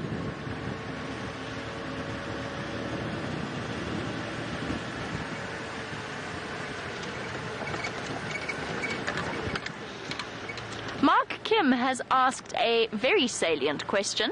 Mark Kim has said, well, really love the show, but is there any reason why we don't see giraffe? No, there isn't any reason why we don't see giraffe. We do actually see giraffe on a relatively regular basis. However, I do feel that we've had less giraffe sightings than we've had recently, and I don't know if that's not because it is so dry here. Perhaps they have moved to areas where there's slightly more browsing potential. But that doesn't really make sense, does it? Because the elephants are all here, the whole of this area is in the same boat. There's not really that many places they can go in order to find more food. So I think that I think it's just pure coincidence. We happen to be on a sort of a downswing in terms of giraffe sightings. We haven't seen that many. The last person who asked for giraffe was Shanae's sister Tiffany, and we managed to deliver upon that. Just we got lucky and we happened to find some for her because she absolutely loves giraffe.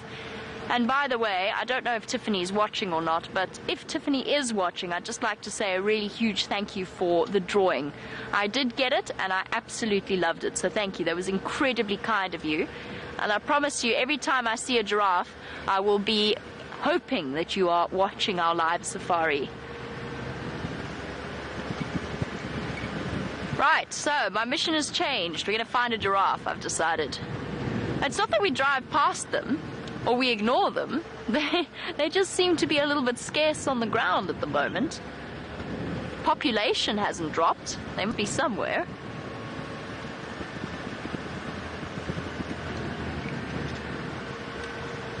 And certainly so should the animals be. I'm not going to force poor Dave into a bird challenge. I think he did lots of birds yesterday with Brent, didn't you, Dave? Yes. Okay. We'll stop for the very exciting birds.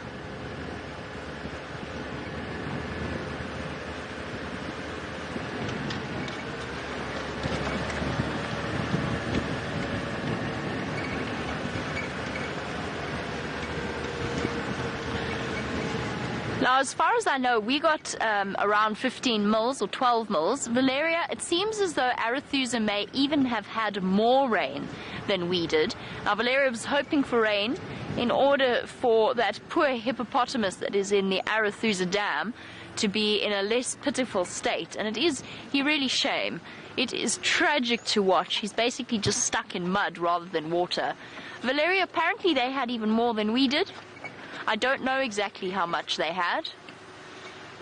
A breeding herd here, or is this just buffalo bulls? I think we've come upon a buffalo breeding herd. Let's see. Oh, definitely a breeding herd. I always start sneezing when there's a breeding herd. Actually, just in general, thank you by the way, Dave. I start sneezing when I see buffalo. It's not a breeding herd. I'm wrong. It is a group of Duggar boys.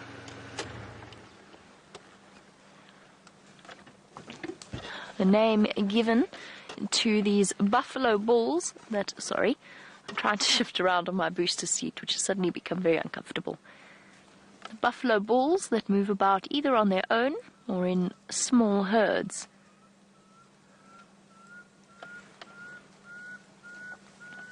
I'm going to try this again. Because once again there is a pearl-spotted owlet calling. And I did this yesterday.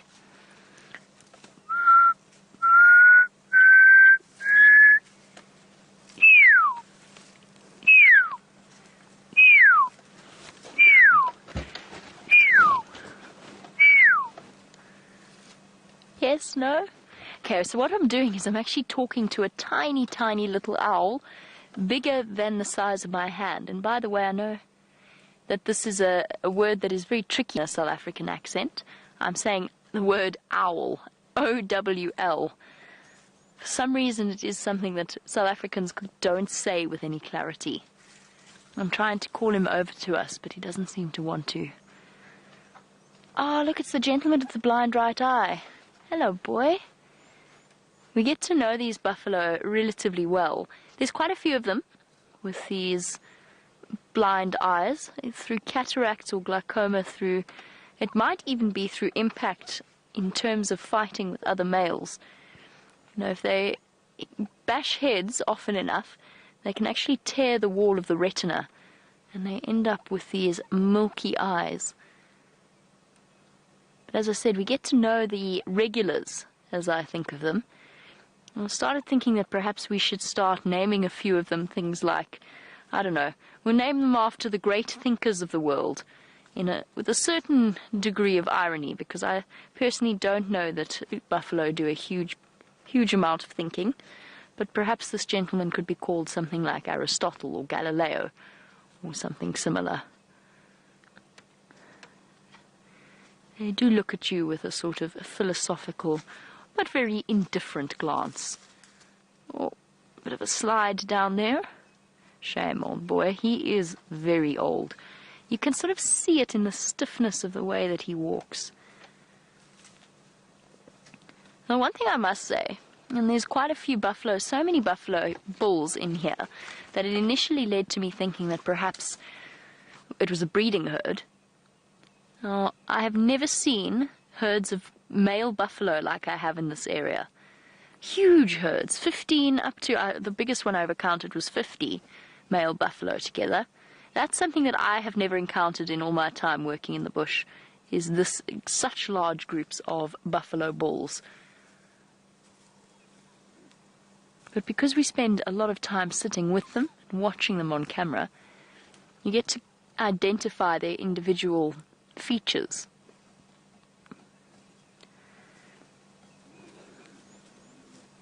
He looks like a Newton to me. Perhaps a Newton. I The other gentleman can be Einstein.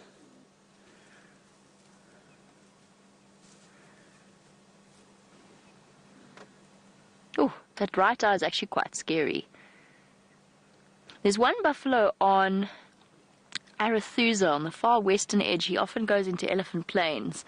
And funnily enough, individually, myself and several of my guiding friends that are outside of the Wild Earth team, we all feel as though he's got something absolutely terrifying about his expression. He really, really does look scary. And he's also got a blind eye. And there's something about it that does make him look particularly unsettling.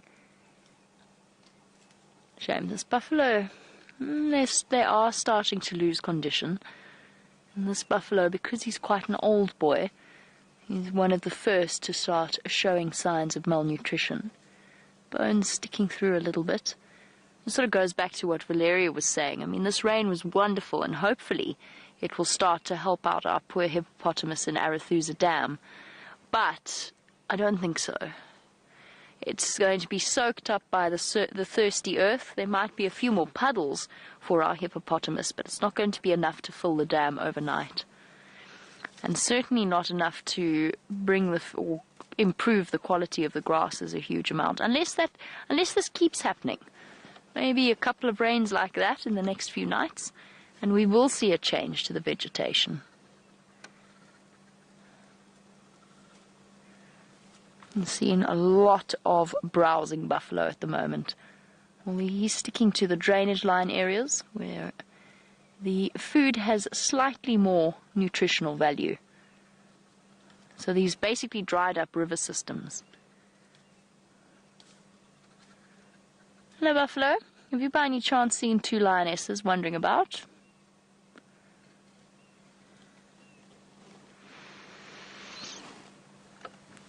Speaking of our old buffalo bulls, a warm welcome to Tasha. It's great to have you on the back of our vehicle as always. Now, Tasha would like to know at what age buffalo stop breeding. I don't know, to be completely honest with you. I don't know completely. My guess, look, buffalo bulls generally don't live much beyond 15 years of age. A buffalo of 10 is starting to approach old age, but with most male animals, this buffalo bull is probably still perfectly capable of reproducing if he comes across a female. However, he may not be able to compete with some of the younger, stronger males that are in better condition for access to a female in estrus. Sorry, boy. No offense meant.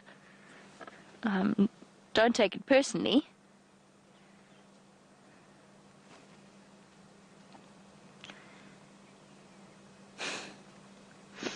That expression on his face. And Tasha, for the females, I would guess they're probably reproducing at around 12 or 13. But again, that is entirely a guess.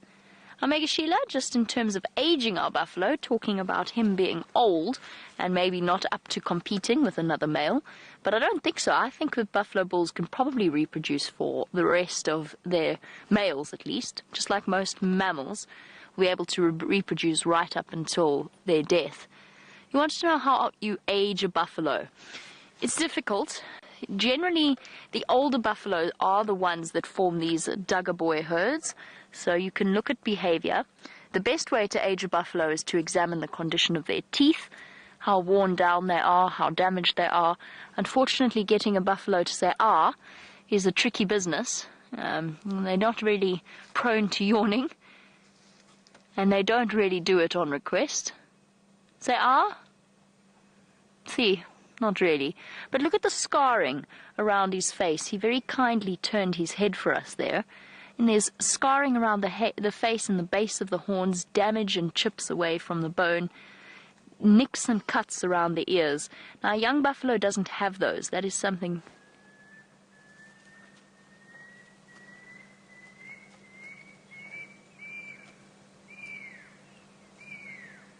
We're in the middle of a shout-off between two pearl-spotted owlets. Sorry, yes, scarring and so on will also add to the aging process, or are a part of the aging process. I'm going to try this one more time, sorry.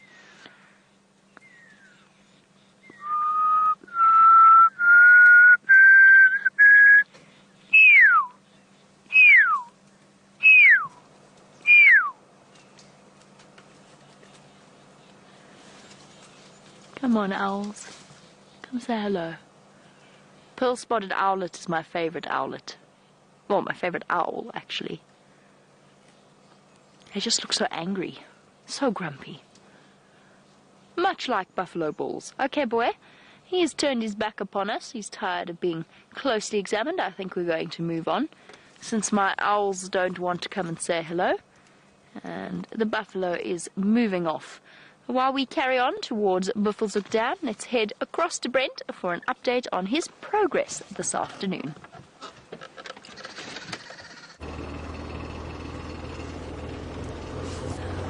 Well, we're still exploring the Mawati, but we're actually on our way back to Shongile and Hosana. Isn't that exciting?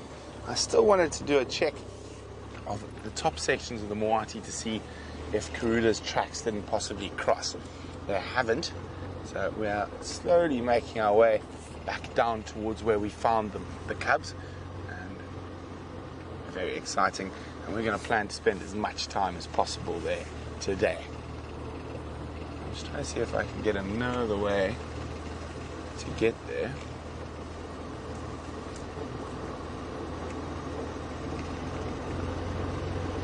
Okay, so we first spotted them just up here.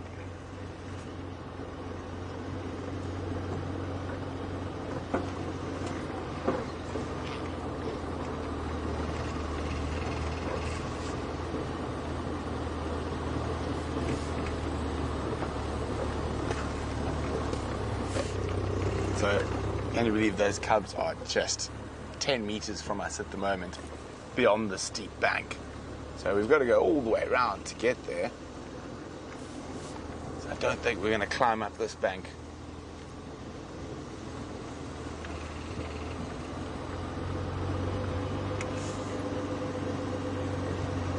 Just trying to see if they're... No, I think we are going to have to be sensible and go the long way around. Doesn't look like any access points from around here.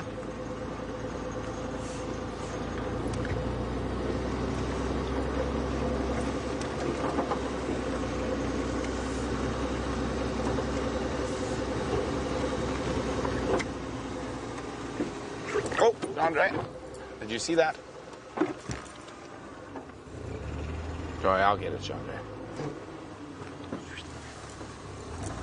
Now we're right next to one of the main access roads, and occasionally litter does accidentally fall out of vehicles.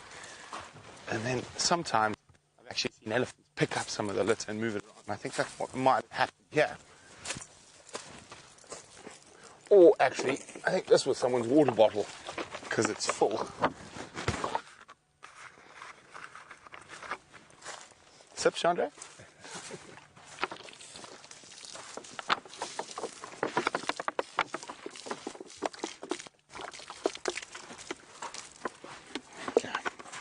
I think this might have been sitting here for a while, just judging at the sun damage. Now, probably find that might have fallen off in summer when there was a lot of thick grass around there, and now, just because it's winter, we're able to spot it.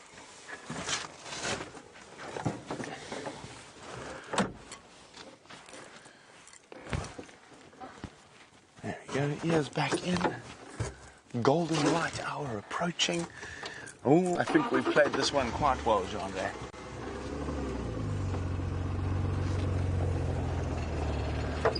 Now it's also, the temperature's dropping slightly, so there's a good chance that those little cubbies might, whoops, there's my door open, might start playing shortly, which will be really, really good.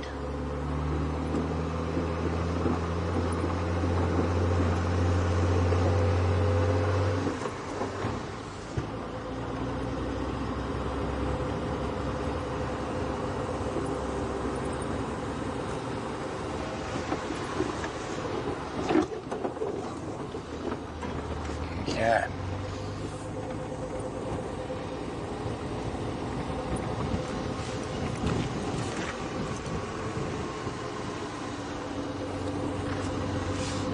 So we'll just get to the spot that we went off the road from.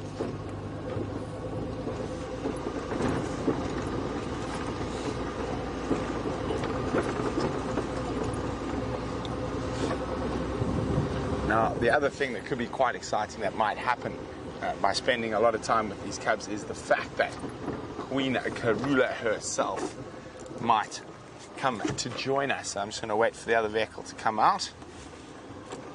Pull over to the side. So we're going to have to do a bit of bundu bashing for the next little while. It is quite a tricky area to get into from this side.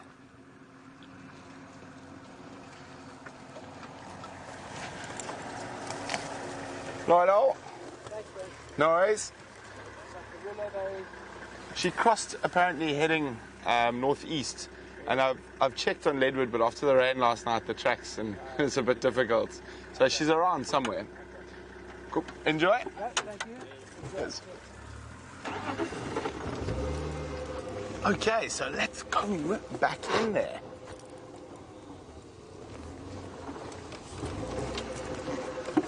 As I was saying, forgive us for any scrapes and bangs on the mic. We do have to go through some quite thick bush to get down there.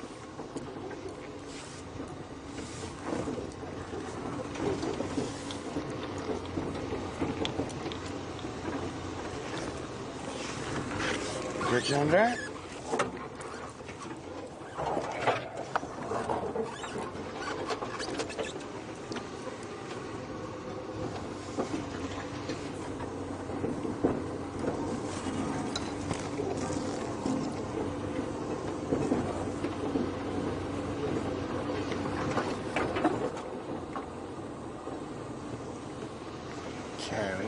Still quite a way to go.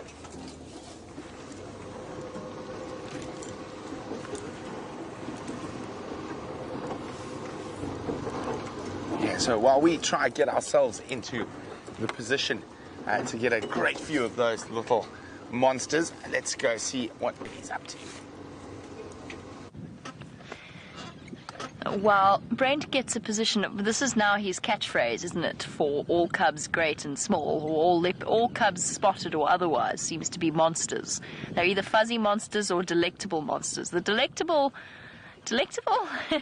would we call them that? Anyway, moving on. Buffelshoek Dam is where I have arrived at, and I wanted to come and see what effect the amount of rain is that we have had over the last 24-hour period. As you can see, we now have two Buffelshoek dams. Buffelshoek Major and Buffelshoek Minor. This is Buffelshoek Minor. Clearly. Oh, it has made a little bit of a difference, still not enough to fill up and cover the mud that's started to appear over the last few weeks, but it has completely thrown off my prediction that Buffelshoek Dam would be dry by the end of July. So I eat my words. Buffelshoek Dam is definitely not going to be dry by the end of July, unless we have some kind of incredible heat wave. It has plenty of water in it still. Our hippo friend is not here, though, to take advantage of it. Perhaps he has moved to more friendly climes. Luckily, we can always rely upon the resident blacksmith lapwing. Called blacksmith lapwing because of the call that they make that sounds a little bit like a hammer upon an anvil, like a blacksmith would use. Might just be able to hear it. Tick, tick, tick, tick. Tick, tick, tick, tick.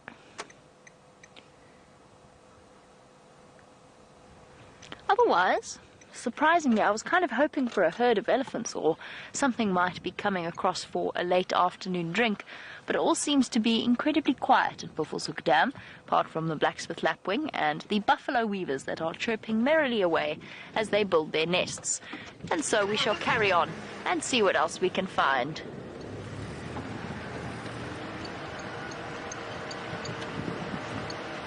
And Jerry Cheesecake, I have to ask that username. Is that reference to our lovely Geraldine, who, of course, her cheesecake making skills are famous across the land, or are you, in fact, another cheesecake Jerry Cheesecake? And Jerry Cheesecake, I have... Oh, yes, I do remember. I stopped at the lapwing. I knew there was a reason I stopped. Our lapwing is now sort of down closer to the dam wall on the edge of the water over here. Or we can have a look at the three-banded plover. That equally answers my question. Sorry, Dave.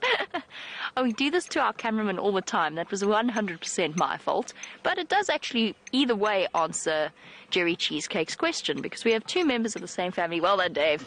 There's the one we're looking at. Two members of the family that... So Jerry Cheesecake has said, I thought the blacksmith lapwings were renamed plovers. It is in fact the other way around. The blacksmith plovers have been renamed blacksmith lapwings, as well as the crowned plovers. I always knew them as crowned plovers. They are now crowned lapwings. And the Senegal lapwings have become Senegal lapwings instead of being called, I think they were the lesser striped, or the... what were they called before? I don't even remember. But yes, our birds have undergone a mass renaming in order to standardize bird names across the world. Blacksmith plovers have become lapwings. They are still, however, part of the plover family.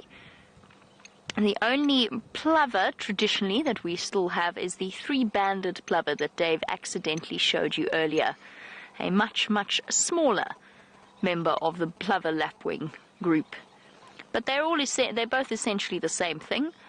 I'm not exactly sure why it was they chose to go with lapwing as opposed to plover, but that is the approach that they have gone with. One of their big things is their foot structure, because they are ground birds, ground-dwelling birds. They don't have a back toe that supports their body weight, so their track just leaves 3 little toes.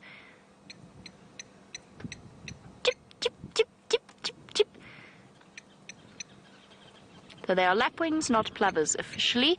But Jerry Cheesecake, I will 100% forgive you for calling them plovers, because I still do.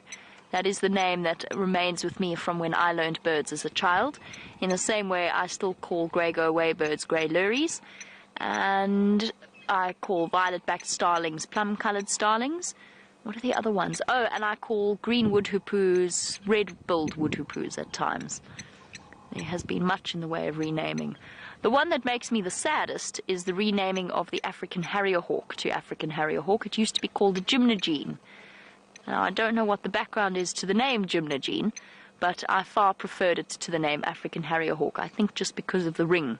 It's a gymnogene. It's a lovely name.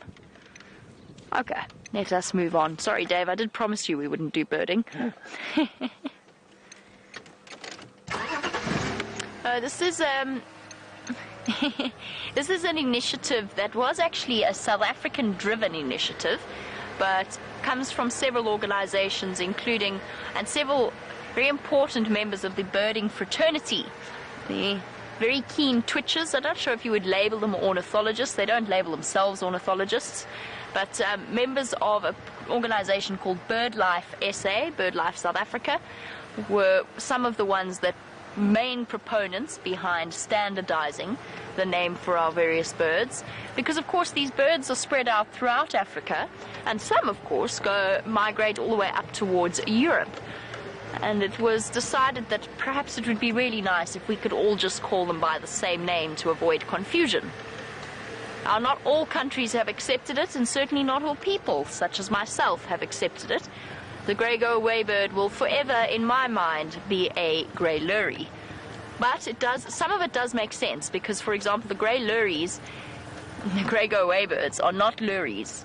They're more closely related to plantain eaters than they are to luries, which created, I suppose, with a name like that, it does gear us towards an untrue perception of their evolutionary background and their family background. So I suppose it does make sense. Just because I don't want to accept it doesn't mean that it isn't right.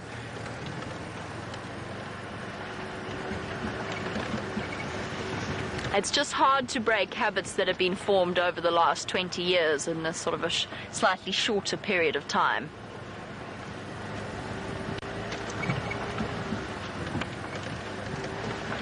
Let us find out how Brent's repositioning has been in order to get him another view of those spotty monsters.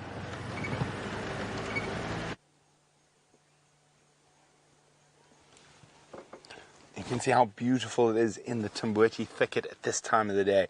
Look at this absolutely gorgeous sight that surrounds us.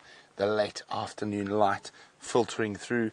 and of course having a little nap inside the Timbuiti thicket are two of the most favoured creatures on Djuma.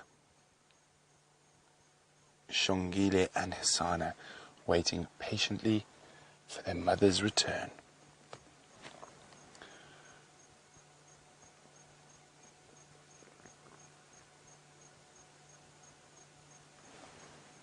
Tired kitties. I might still start playing shortly. Sorry about the bumps, I just need to move. My knee's getting sore. It's touchy. There we go. Yeah, I'll try sit still now. I can see Jean-Ray. I'm not even looking, but I know Jean-Ray's boring his eyeballs into the back of my head. Here we go. Isn't that just too sweet?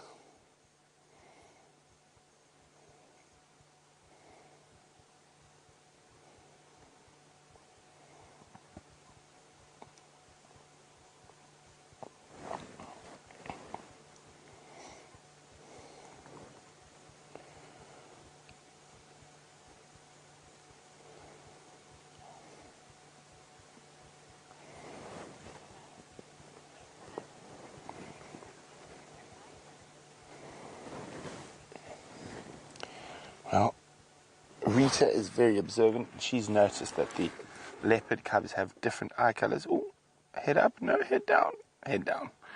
Little, I think it was a biting fly. Rita, and she's wondering whether this is normal.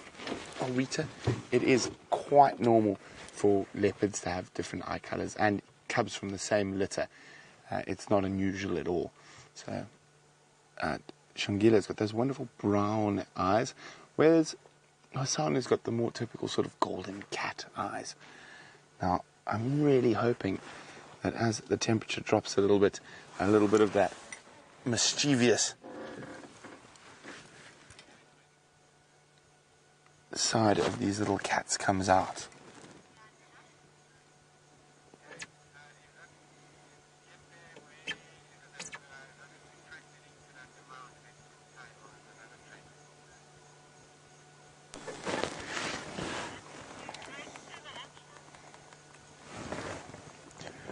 Look at that.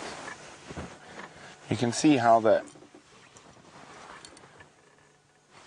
leaves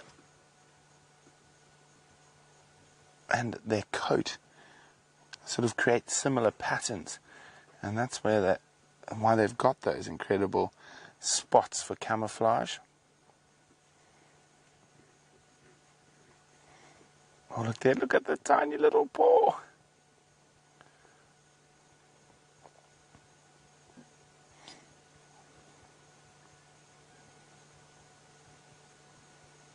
Isn't that just too cute for words? Oh, little twitch in the toe.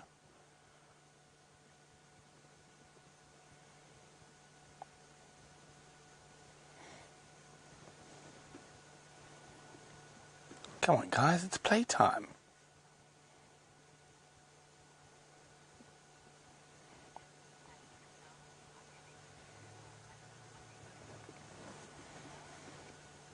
Now, they're about 6 months old now. And Tasha Michelle is wondering, are they making any small hunts on their own? Probably so far just insects. Maybe the odd gecko or lizard or field mouse. But from this age on, they will start maybe possibly catching birds like francolin or even a guinea fowl, monitor lizard. But they've still probably got another good 3 months or so of growing before they could really tackle anything bigger than a little bird. But it all depends. They could grow very quickly. It's going to be very exciting to watch, and hopefully, fingers crossed, imagine if we hear for the first confirmed kill that one of these little guys makes.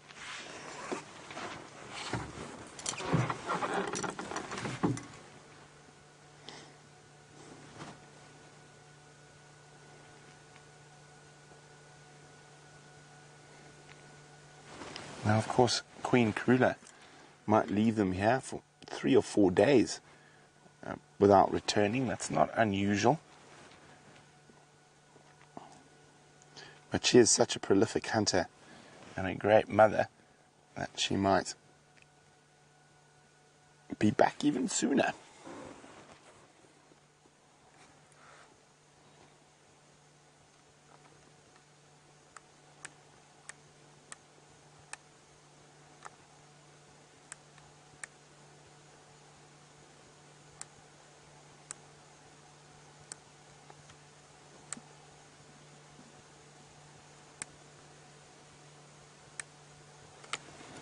So peaceful here in the Timbuti thicket.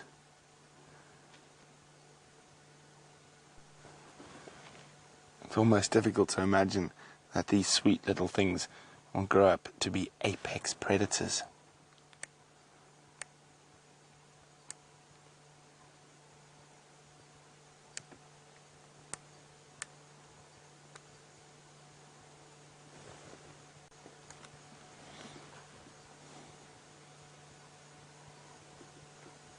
Oh, we can see some bugs catching the golden light in the screen there. Of course, those bugs probably only hatched this morning after the little bit of rain we had last night. And there we can see that true African golden light coming into this little Timbuti grove that we're in. Some really great place for these leopard cubs to hide. Lots of trees around for that they can scamper up, and lots of small straight stemmed trees, which is what you really want if you're a little leopard cub. You don't want something that a lion or a male leopard might be able to climb easily.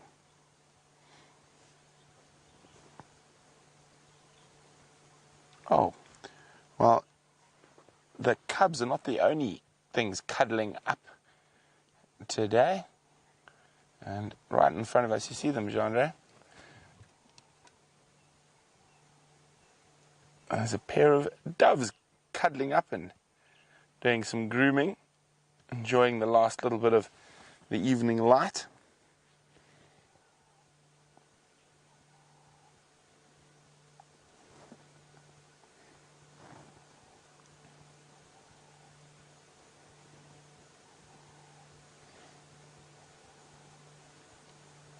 There we go. It's amazing. If you look around carefully, there's always so much that's happening. And we're right pretty much in the heart of the riverine bush at the moment. We've got Timbutis and Gwaris around us. But we're not going to spend too much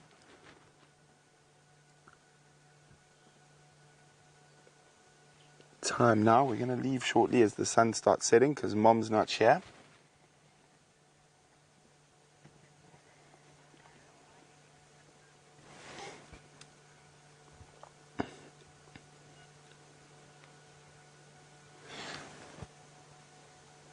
So Alice is wondering, why do leopard cubs seem to play a lot less than lion cubs?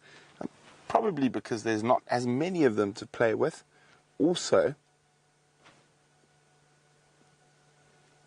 they are not part of a pride. So even though these guys are 6 months old, they're left on their own. So when the pride moves, the lion cubs will move with them. So they're in a much safer environment than these little guys. And if you're playing, you might be noticed. They do play quite a lot. We've had some great sightings of them playing. Sometimes with and sometimes without cruiler. But they generally will play more when Mom, look at that. Sibling pillow. When Mom is around.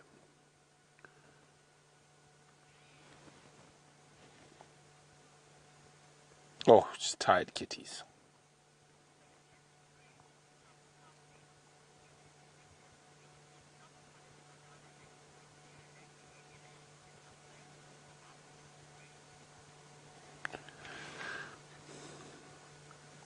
Now, Ruth in Gauteng is wondering, is there a reason or an instinctive reason that they don't follow their mom when she goes off hunting? Or is it learnt behavior? Well, they get quite severely chastised by the mothers, snarled at, growled at, when she doesn't want them to follow. But when she does want them to follow, they're sort of encouraging little ow, ow, and little calls and chuffs will sort of let them know that she wants them to follow, as opposed to, as Ruth will understand, a mournful thunder. So a snarl, and it's a, well, Afrikaans saying, a mouthful of teeth. Can be used for a different way as well. Someone can't get their words out, but I think in a leopard's case, if she shows you a mouthful of teeth, she's not too happy with you. So I'd say we've got maybe 4 minutes left here.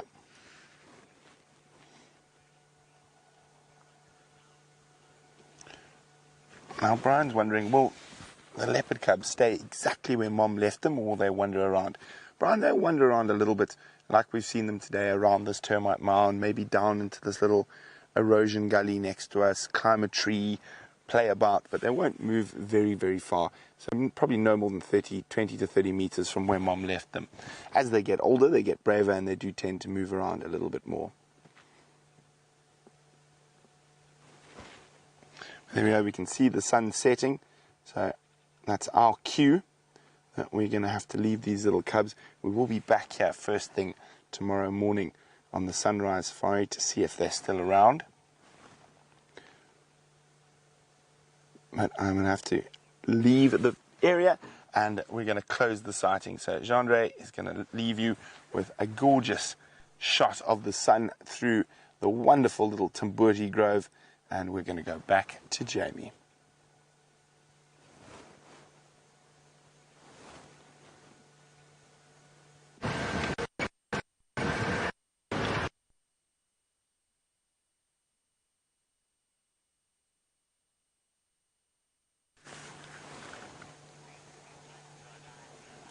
Well, from the gorgeous shot of the sunset that John was giving you to another gorgeous shot of the sunset, unfortunately, Jamie found a gremlin as the link happened. So we're still here, and I was just about to reverse. So just before I do that, let's have one last look at the two fluff balls on top of each other, and then I'm going to slowly move my way out of here.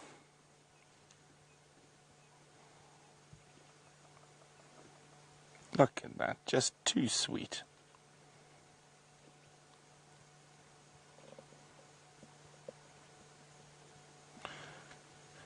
Well, little kitties, I hope you're here in the morning. While Jamie battles gremlins, we're going to battle the reverse.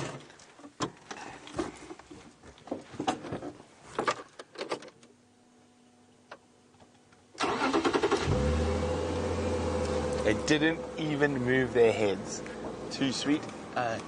Okay, so apparently Jamie is back, so we're going to go to her while we try get out of this beautiful little Tambuti thicket.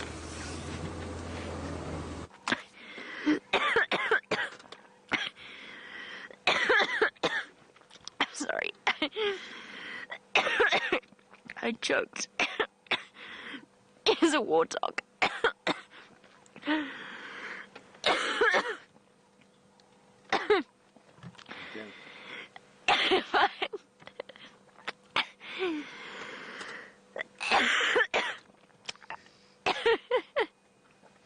Ouch. Okay. I think I'm back. There's a big warthog over there.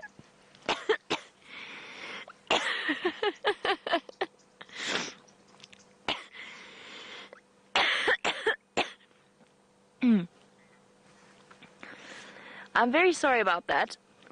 And just before Brad sent you across to me, I took a huge sip of water. And then I tried to swallow in a hurry so that I could tell you about this warthog. And so far I'm doing a marvelous job of it.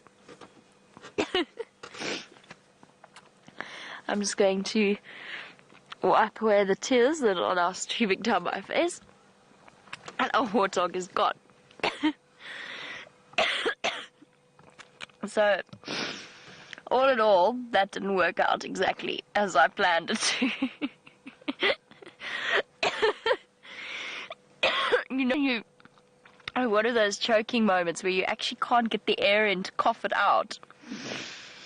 Okay, I think we have recovered, and the warthog's gone completely. I'm so sorry. Oh, there's a kudu there. There's two kudu there. There's actually quite a few kudu around Nyala Road North. Okay. I have recovered myself. I'm now going to take a genteel sip of water to try and soothe my poor throat.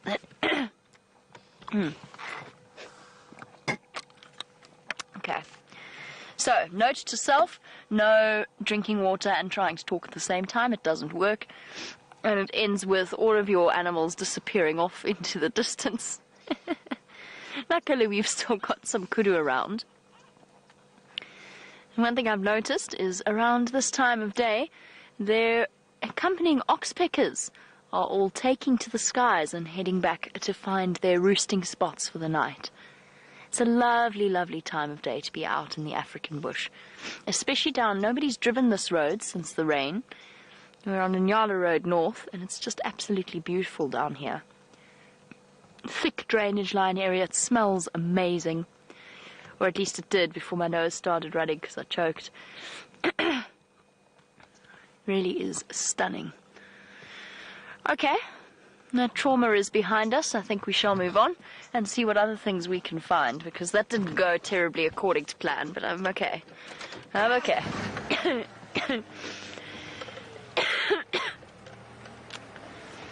Ouch. It was quite it was quite painful.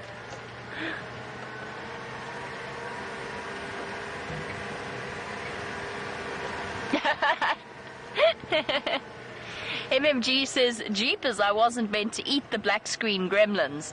Sorry, MMG. I thought it was the best possible way, you know, of dealing with that particular situation was to try and swallow them. Unfortunately, one thing we now know about gremlins, they cannot be swallowed. They will stick in your throat.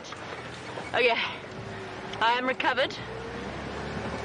I can't even remember what I was going to tell you all about. It's due to oxygen deprivation. My brain is now oxygen deprived. But that's okay. All is well. Sort of. Absolutely, MMG. Note to self, no more attempting to swallow gremlins as a way of getting rid of them. Right, well, on we go into the African evening. What I was going to say is it's a beautiful time of day to be heading out and about. Who knows what might be lingering in the darkness or the impending darkness. On these beautifully cool winter's evenings, there's a hint, just a hint of spring in the air. I think it's probably just from the rain, but it feels as though there is a hint of spring in the air, and it's an absolute pleasure to be out here. It's not too cold just yet. It will be a little bit chilly. And Jerry Connor, lovely to have you on board with us on this African evening here in the African bush. The sun in midsummer will set. How's this, Dave? Is this a good spot, or should we go back a bit? A good spot. Well, we might as well look at the sunset whilst watching the sunset. The sun in midsummer will set just sort of around 7:30. No, maybe about 7:15 in our summer evenings. So our show in midsummer changes times, and we start an hour later and continue on to 7. The pearl-spotted owlets are still calling. So at its very highest point, that's around when the sun sets. And it's such a lovely time of year. That, of course, makes our days a little bit longer, because we also start the morning safari an hour earlier, sometimes even an hour and a half earlier, right in the middle of summer. Getting up at 3:30 or so in the morning and heading, or 4:45, and then heading out at around 4:30 to find, because the best time to be on a safari out here is in first thing in the morning or in the afternoon as it starts to get dark. It's the best time for seeing all of the animals, because you get the nocturnal creatures as well as the diurnal animals either waking up or going to sleep. Now, my favorite time of day is first thing in the morning. It carries with it that excitement and expectation of a new day, and sort of transports me back to being a child, when my parents and I would get up really early to go and visit the Kruger National Park. But this is my second favorite time of day, particularly in the summer when you've got the scent of the flowers and the plants.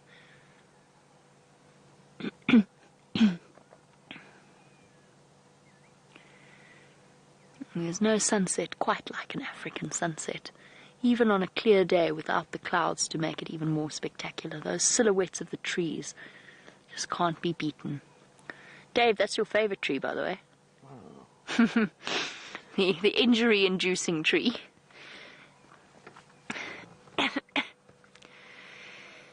Okay. Okay, shall we go and see what we can find? I think that's a good idea.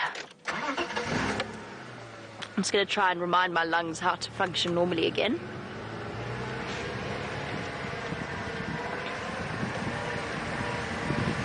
Where to go? Let's go this way.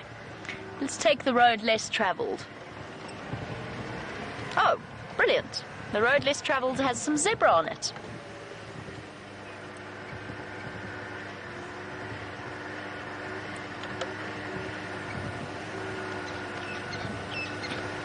Just trying. They're in an awkward position because they're right next to a termite mound. And what that does, it's very important to, you get a feel for the animal's spatial awareness as well as your own. And what you become aware of is what's next to them and around them and how trapped they will feel if you come racing around the corner, which is obviously not what we want to do. And we're coming through nice and slowly to give our zebra plenty of time to move and not feel uncomfortable. Hi, guys. Oh, what a lovely picture.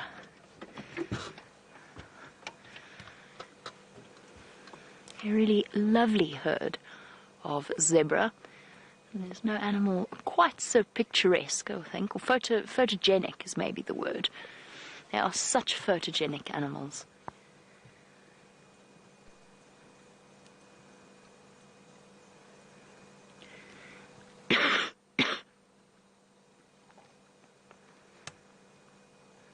And we've got, actually looks as though we've got a bachelor herd with us. And not a breeding herd as I first thought, or a harem. Looks as though it's a group of males, stallions, grouping together for comfort and for company more than anything else.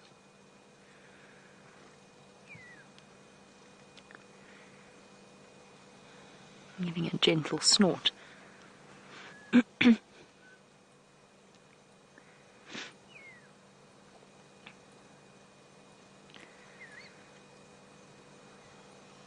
Really lovely time to just stop and listen to the sounds of the bush.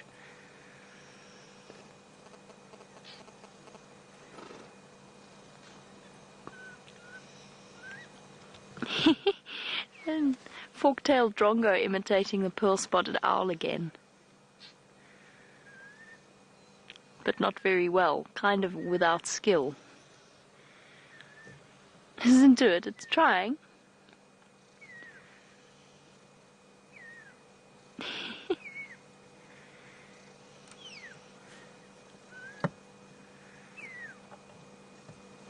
Almost stronger. Keep trying.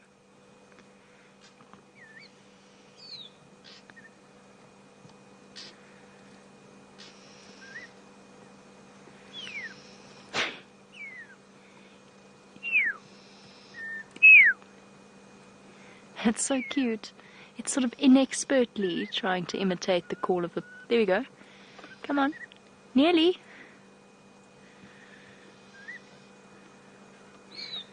Oh, no, that was completely off.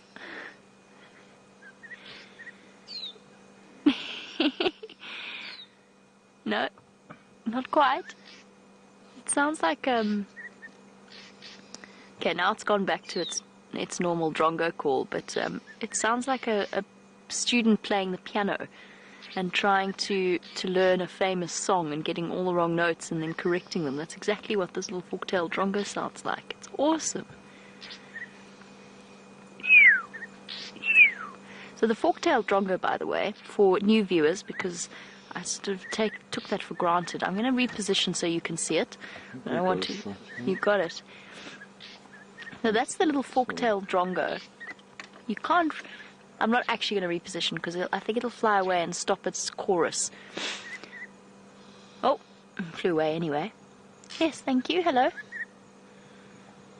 Oh, bye-bye. Keeping you guessing, Dave. Oh, beautiful background of clouds in the back. So this little bird is a fork-tailed drongo, and it is nature's trickster out here. Really, really gifted mimic. And one of the birds I've noticed them imitating a lot, we had this yesterday on the sunset safari as well, is a pearl-spotted owlet, because they're calling a lot at this time of day, and in winter they're particularly vocal during the day when the drongos are awake. And that, I think, is why they're imitating them as much as they are.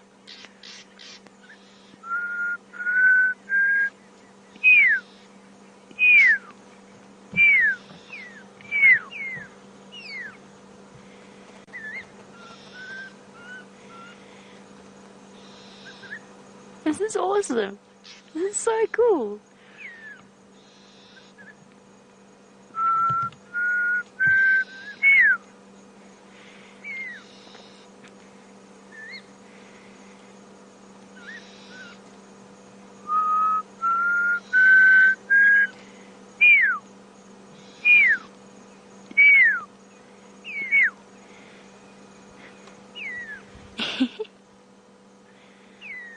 This is so cool. This is a totally wild bird doing a totally different call to its normal one. It's imitating the whistle of an owlet, and it's responding to me calling to it. This is absolutely fascinating. I'm really enjoying this. Sorry, I'm now having a ball. This is so cool.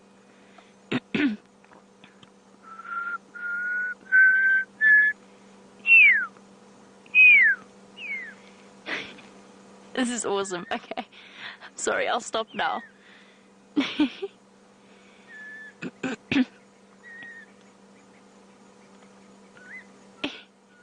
Almost.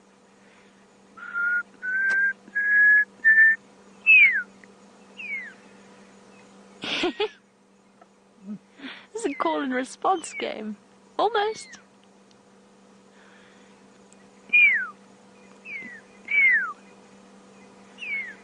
This is awesome. Okay, I'm sorry. I've got completely distracted. This is so much fun.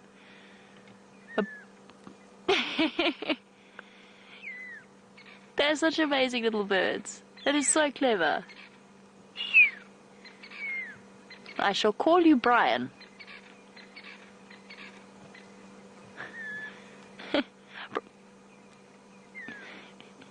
Really stunning image. Brian, of course, is one of our cameramen. He's a marvelous imitator. I'm sorry, I have got completely distracted here imitating our fork-tailed drongo, but that was so much fun.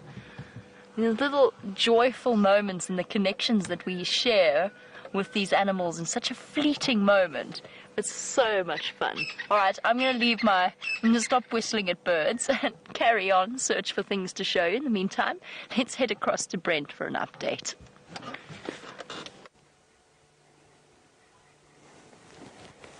Now, we couldn't see a cloud in the sky earlier, but in the distance, far to the south, is what looks to be building into a monstrous winter thunderstorm.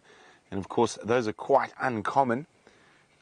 Or I suppose we probably get one decent rain every winter, but there we go, some cumulus clouds building, so there might be some thunder and lightning later. But at the moment, they just look like pink, fluffy marshmallows. Or cotton candy. What do you think, Chandra? Cotton candy. Marshmallows. Marshmallows, cotton candy. Well, something sweet and good to eat. So we're just sort of heading around the area of Treehouse Dam. I also want to see how much water was collected there. But it is one of Karula's favorite hunting areas. So that's the other reason we're heading through here. So fingers crossed. We've left those two little gems hiding in the Tambuti thicket, and we're looking for Mom now.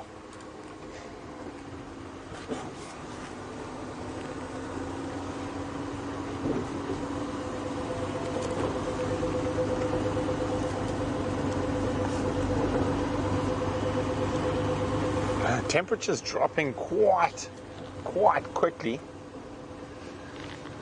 And I think I might be looking for another jacket quite soon, but we're nearly at Treehouse Waterhole.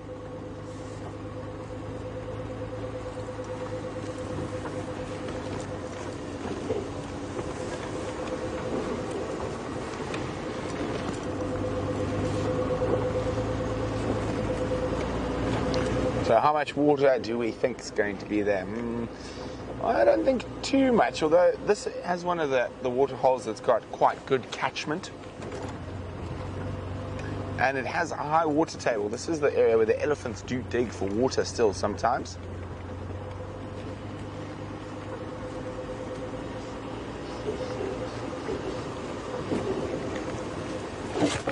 Oh, I don't think much.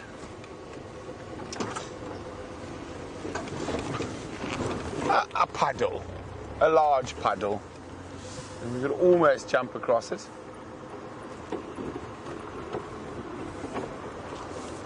Jean-Andre would like me to try, but looking at it from this angle, I'm definitely going to get wet feet and cold feet if I do that.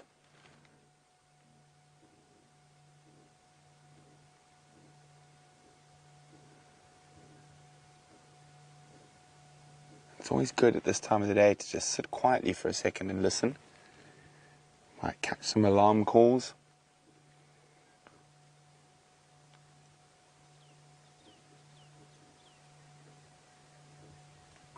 But not much, I'm afraid. So we're going to keep moving on, see what else we might be able to find. And remember, we're on a live African safari.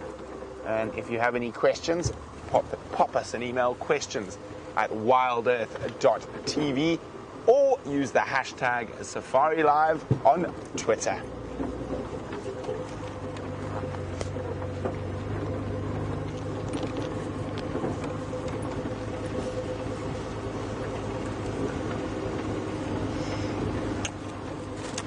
Hi, Janet. I put up a trail camera or a camera trap the other day, and Janet is wondering if I got any pictures. Unfortunately, Janet, I did, but nothing to write home about. Some impala, a set of legs of an inyala, and the tail of a slender mongoose. So I've got it back with me, and I'm going to put it out somewhere again this evening. I am looking for a system that we can go check it on Drive. So we will have a look at that tonight, and hopefully by tomorrow I'll have something sorted. So every morning we can go out and check the camera trap.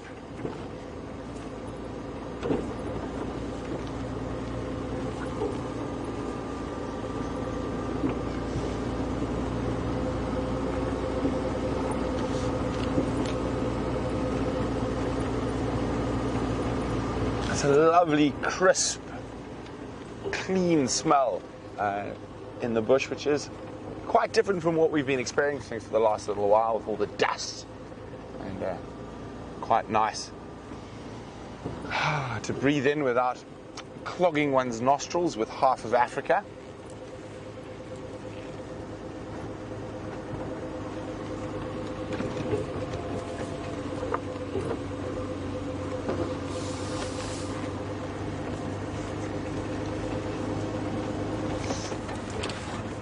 Hi, Daryl Peters. Daryl's wondering about that little dry riverbed, the Mawati, that we've been exploring around today. And Daryl would like to know, do I think it's going to fill up with water and start flowing during the wet season? It is possible, but it's unlikely, Daryl. Even during the height of the wet season, these little systems generally only flow for at longest a day or two, but normally just a couple of hours. But then, of course, the water table does rise, and the elephants do dig for water in there, but it's unlikely that they're going to flow for an extended period of time. We are in quite an arid part of South Africa. Get, on average, probably about 400 mils of rain a year. So, not that much, but enough.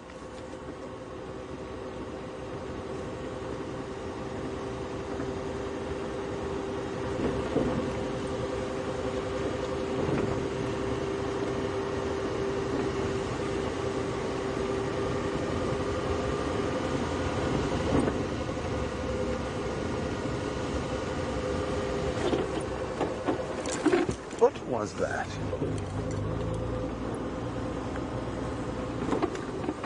It was a large pile of elephant dung.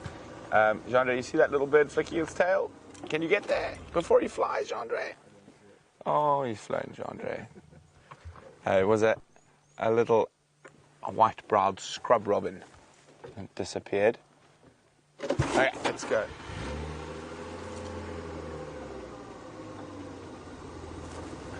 Okay, we're going to keep meandering about We're looking for Queen Karula, the dominant female leopard of Djuma.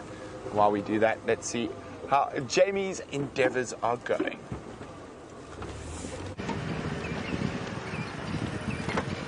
My endeavours, as of this point, have been relatively unsuccessful, but we're still just enjoying another wonderful evening. I'm hoping for a porcupine. I say that every night because I figure if I say it every single night, statistics seem to sort of weigh in my favor of eventually getting it right and finally having a porcupine sighting. I'm just going to keep talking. Well, apparently not. I'm just going to keep mentioning porcupine each and every evening in the hope that at some point one materializes. I am actually quite hopeful because I think that the rain that we had last night might stir some of the nocturnal creatures out of their hidey holes a little bit earlier. We can but live in hope as we trundle along. Perhaps a bush baby as well. Throw in an aardwolf to the mix. Haha, maybe. It's possible. There's nothing to say that we couldn't see an aardwolf. But I will also settle for some hyenas. So I'm heading back to the site of the kill. I know that it has gone. Brent found that it was no longer there, but I'm going... Franklin shouting. I'm going to go and investigate just in case some hyenas decide to come wandering around. Just because I was ever so slightly jealous of Brent this morning and his wonderful hyena sighting. I haven't really got to see how our hyenas in what feels like forever. I'm really hoping some of them might have decided to stick around. Now let's go and see what we can find. Just unwrap my spotlight from the various radio cables. There we go. It's at that half light time, that grey bush light, that at this point the spotlight isn't really all that useful, because if you use it then you then you actually just highlight the bushes right next to you, and if you don't, your eyes have to really struggle and concentrate and try and see what might be hiding away. Dave, do you know where this kill was? Weaver's Nest, which we're about to hit. Left or right? Right, thank you. And these off-road tracks?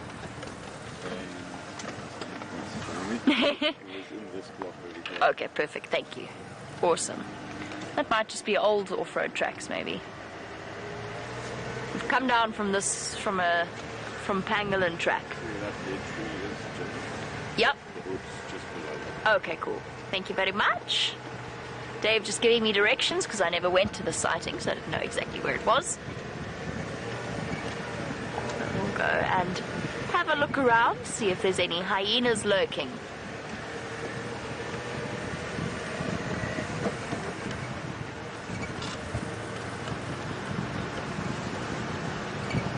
We're not going to go right into the kill, and so it's a little bit of unnecessary off-roading, especially since we know that it has gone, it's been dragged off. We're just hoping that the hyenas might be lurking in this area. And of course there's still 2 missing lionesses to locate as well.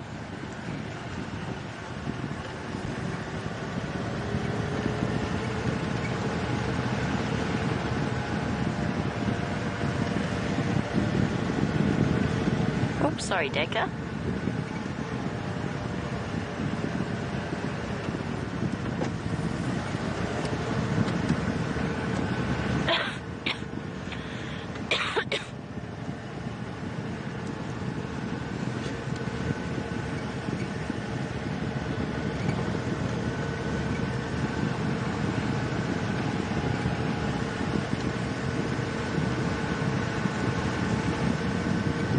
Sorry guys, I'm just listening to updates on the Game Drive channel as well.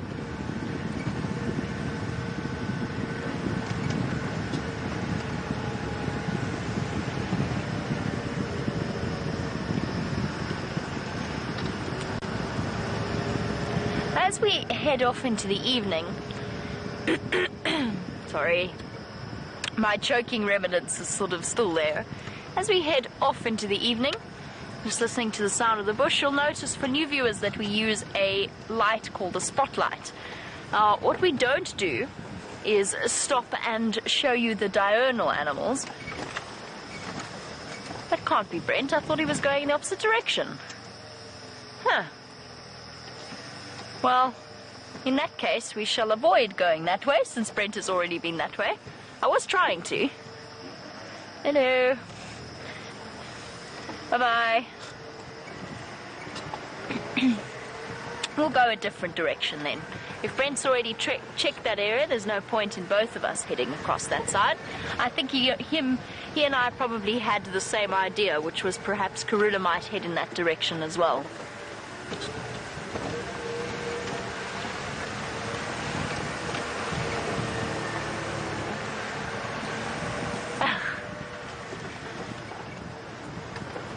That's an interesting update.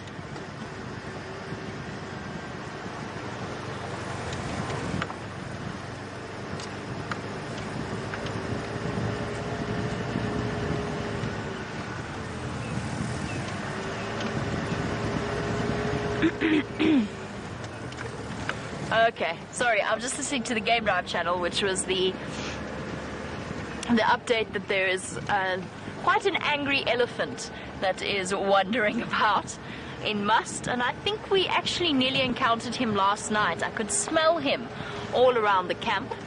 I never saw him, but I could smell him. Very heavy must scent in the air.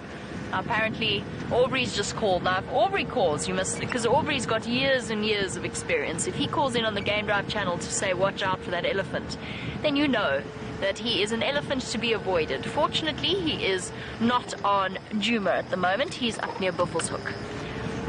Right, so Kim, returning back to our conversation of the fork-tailed, with the fork-tailed drongo imitating the pearl-spotted... Oh, sorry, not Kim. Tim, entirely different name, Tim. Tim was wondering, he was wondering, as opposed to Kim, with our conversation with the fork-tailed drongo, what the purpose is behind that imitation ability. It's an interesting thing, isn't it? Because there's quite a few birds throughout the world that demonstrate that particular talent and skill. Now, one I think might be a survival mechanism. I can give you an example of how they use it, but as to why it has evolved, I guess it's quite useful. So one of the things that the fork-tailed drongo is famous for in the Kalahari is imitating meerkat alarm calls. Now, the fascinating and amazing thing about that is not all meerkat alarm calls mean the same thing. So the fork-tailed drongo has learnt which one means drop your food and run away and hide. Because some might mean come here, or look to the skies, or look over there, whatever they may mean. And what they do is the fork-tailed drongo gives that call, the meerkats drop their food, and then the fork-tailed drongo sneaks in and steals it. So that's one example of how it would be used. The other is something I've discussed recently. I only found this out while I was working at Wild Earth, just doing some background reading. And that is that in order... Sorry, Dave, you're still in the car? Well done. In order to avoid being parasitized by cuckoos, in other words, having a cuckoo egg laid amongst their own clutch, the fork-tailed drongos can imitate the call of a big male cuckoo in order to intimidate all other cuckoos in that area. It's kind of a weapon of defense against, in order to ensure the success of their own offspring rather than that of the bird that is parasitizing them. I'm trying to think, and I'd actually love to hear from all of you, what other uses birds around the world put their mimicking skills, or use their mimicking skills for.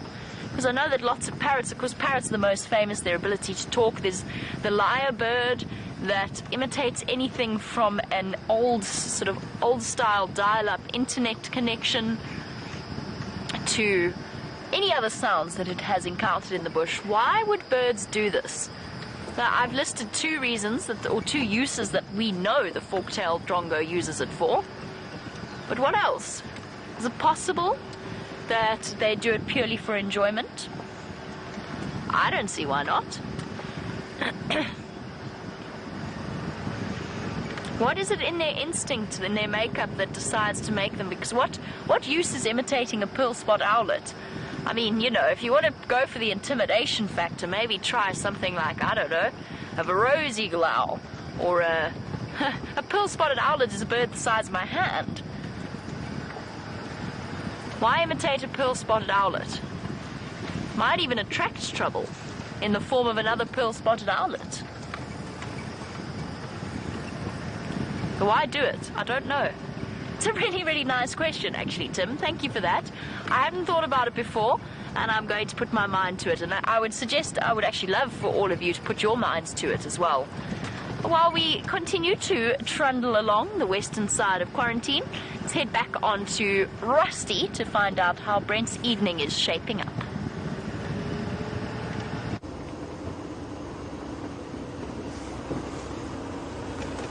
Well, we're heading back down towards the Wati River system that we've been spending quite a bit of time around today, and I am hoping that Queen Karula is going to pop up at some point.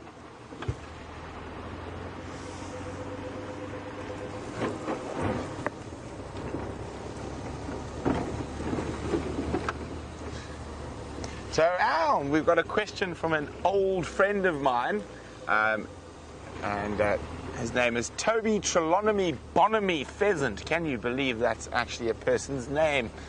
And Toby, when he was younger, he came and spent sort of a working summer at Londolozi while we were there. And Toby then went actually on to become a safari guide at Penda. But Toby's asking, do I miss working with trackers, and with my old tracker from Londolozi, Simon Matabula. I definitely do miss working with old Simon. He was probably one of the biggest characters in the Sabi Sands for many years. Unfortunately, I'm not sure if Toby, you're aware of this, he actually passed away this year, but I did get to see him before at the end of last year. He lives just outside from Juma, but he was a big character, and so, well, I suppose in his honor, and since Toby's asked about Simon, I'll tell you one or two stories about Mr. Matabula. Now, he was quite an intimidating human. He probably weighed about 220 pounds, 230 pounds even possibly. And as you know, and if you've seen the game drive vehicles as they drive past us, the tracker's seat is where our VR rig is. And Simon was not a small tracker, probably around 6 foot, but weighing that monster thing. So it used to take him quite some doing to get off the tracker seat. And if you'd see leopard, it would be something like this, sort of try rock himself and fall off the tracker seat. And then he would walk, as most trackers in the Sabi Sands walk, across their arms, and they walk down the road, looking for tracks. Sorry, I've got to make sure my audio is facing you. Looking for tracks, but then where most trackers would go, it's gone that way, it's gone that way. Because obviously a lot of first-time people on safari and guests are now watching Simon very intently. He would just turn around and go, "Hey, don't check me, I'm not your TV." Oh, oh, oh, oh, oh. And then he would walk off laughing. He was quite the character. I had many, many fantastic times with him out in the bush. And you get quite a few different types of trackers. Simon was quite a special type of tracker, and that wonderful deep voice. But quite often, he had a lot of animal intuition. And now that's not something you can really teach. So the tracks would be heading down this way, and he would turn around to me and say, "No, Mfo, we're going there, to that road. We'll find them there." And Truce Bob, we would either find the cat or find the tracks in the complete opposite direction that they were going. So I had an incredible intuition for the big cats and where they moved. Now, he worked in the Sabi Sands for over 30 years, and he was an incredible, incredible man. His wife also worked at Londolozi, Lucy, and he was an incredible character, and definitely one of the bigger characters that's lived in the Lowveld over the last while. Okay, now, I'm sure I got it out just now. Put it back down. So many wires. Jean-Dre's VR poles. There we go, Jean-Dre, that's yours. That's Cam Ops. Cam Ops stays in... No, I'm joking. I can't see where the spotlights disappeared to. That's a radio cable. Jean-Dre, did you move my spotlight? Negative. Okay, I found the cable, the wrong end of the cable.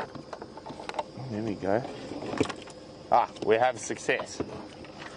So I'm going to hit some of my favorite bush baby spots on our way back towards the DRC. Now, if there's any new viewers out there, I'm not referring to the Democratic Republic of Congo. I'm referring to the Juma Research Camp, which is where most of us stay.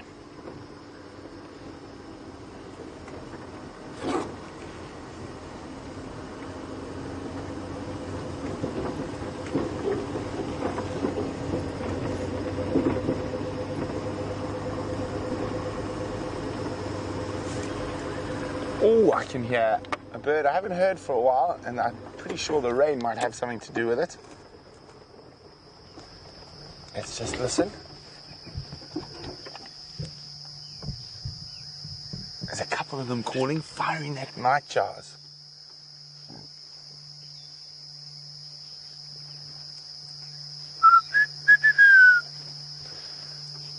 Good Lord, deliver us. You hear the buzz of insects that was almost completely absent before the last 2 days, and a little bit of rain we've had.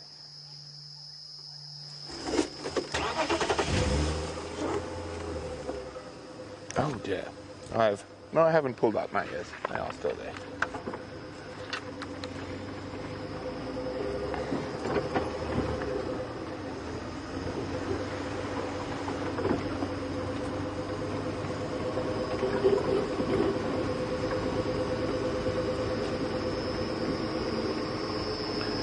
We're going to start moving our way down towards the Buyatela Pan, and it has been great having you all on this sunset safari, and it has actually been a spectacular day. Not a bad Wednesday at work, if I do say so myself. Wild dogs, lions and cubs, leopard cubs, hyenas feasting on the remnants of a lion kill, a few great raptors this morning. And the exciting thing is we get to do it all again tomorrow on the Sunrise Safari. So don't forget to join us. Keep sending in all those questions. We really do love hearing from you. And also remember to tell us where you're from. We've got people from all over the world. And well, wait, I got an owl. Look at this. The eagle owls have taken over the Wahlberg's eagle nest. So the Wahlbergs are seasonal. They've migrated away. And I've just noticed, I just suddenly saw, there we go. And they could quite easily use the Varro's eagle owl nest the Wahlberg eagle nest, while the Wahlbergs are away. Look at that, there we go, Varro's eagle owl. It's the largest owl species we get at Juma, the second largest owl species in southern Africa. Also, it used to be called the giant eagle owl. The only owl that's bigger is the Pell's fishing owl. Now, there's two things. It could be utilizing the Wahlberg's nest. We'll have to check here during the day. Or it could have seen a squirrel or small bird or maybe something to eat might have been around that nest and they've pounced on it. Just looking up a little bit. I'm trying to see what I'm looking at, but there we go. So we drive down this road very often and we know that nest exceptionally well. So it's definitely just noticed the nest had changed shape.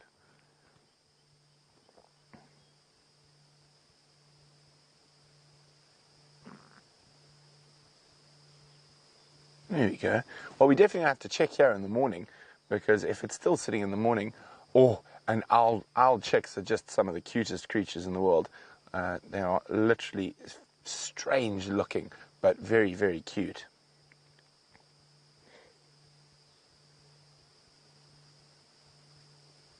Yeah, well, no wonder. If she is planning on nesting there, look at the silhouette. we're going to not want to spend too much time disturbing her on that nest. So as I was saying, from myself and Jean-Ray, thanks again, and we'll see you bright and early for the sunrise safari.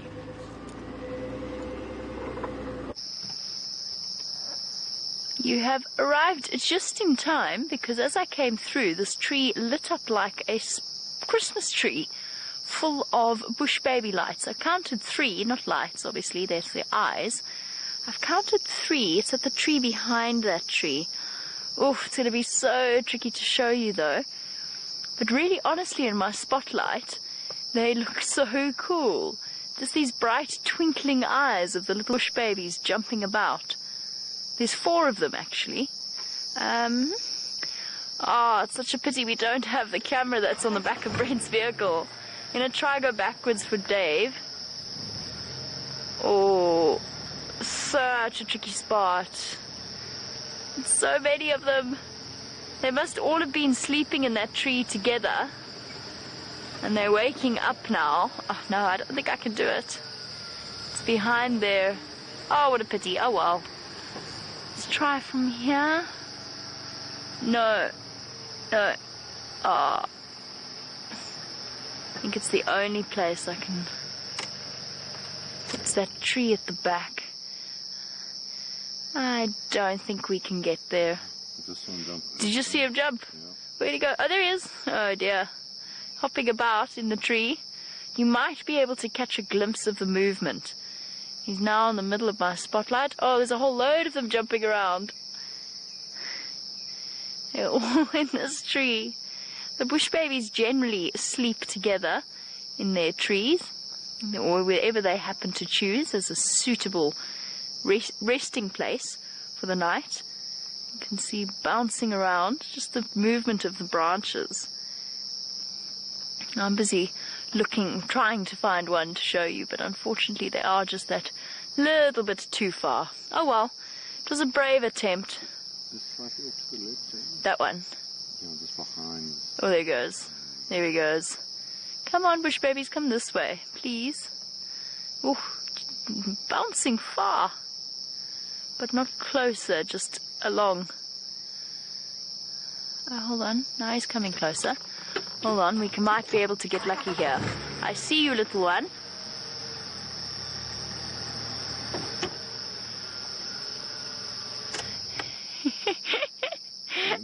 Yes, right in the middle of my spotlight.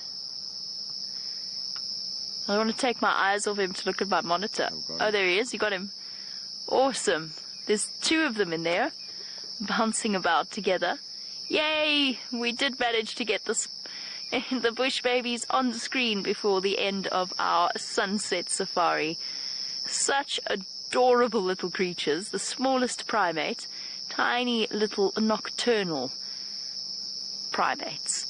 Right, well, that's that, I think. Unfortunately, we've come to the end of our sunset safari, and it's time to do our thank yous and goodbyes, with all 3 little bush babies now collecting in this particular tree. We're going to say farewell to all. A big thank you to Dave for his fantastic camera work. Well done, Dave, in getting these bush babies, as well as to Rebecca and to Jerry and Chelsea in Final Control. Most importantly, a huge thank you to all of you. We love having you on the back of the vehicle each and every day with us, and we look forward to tomorrow morning when we can do this all again. Bye-bye.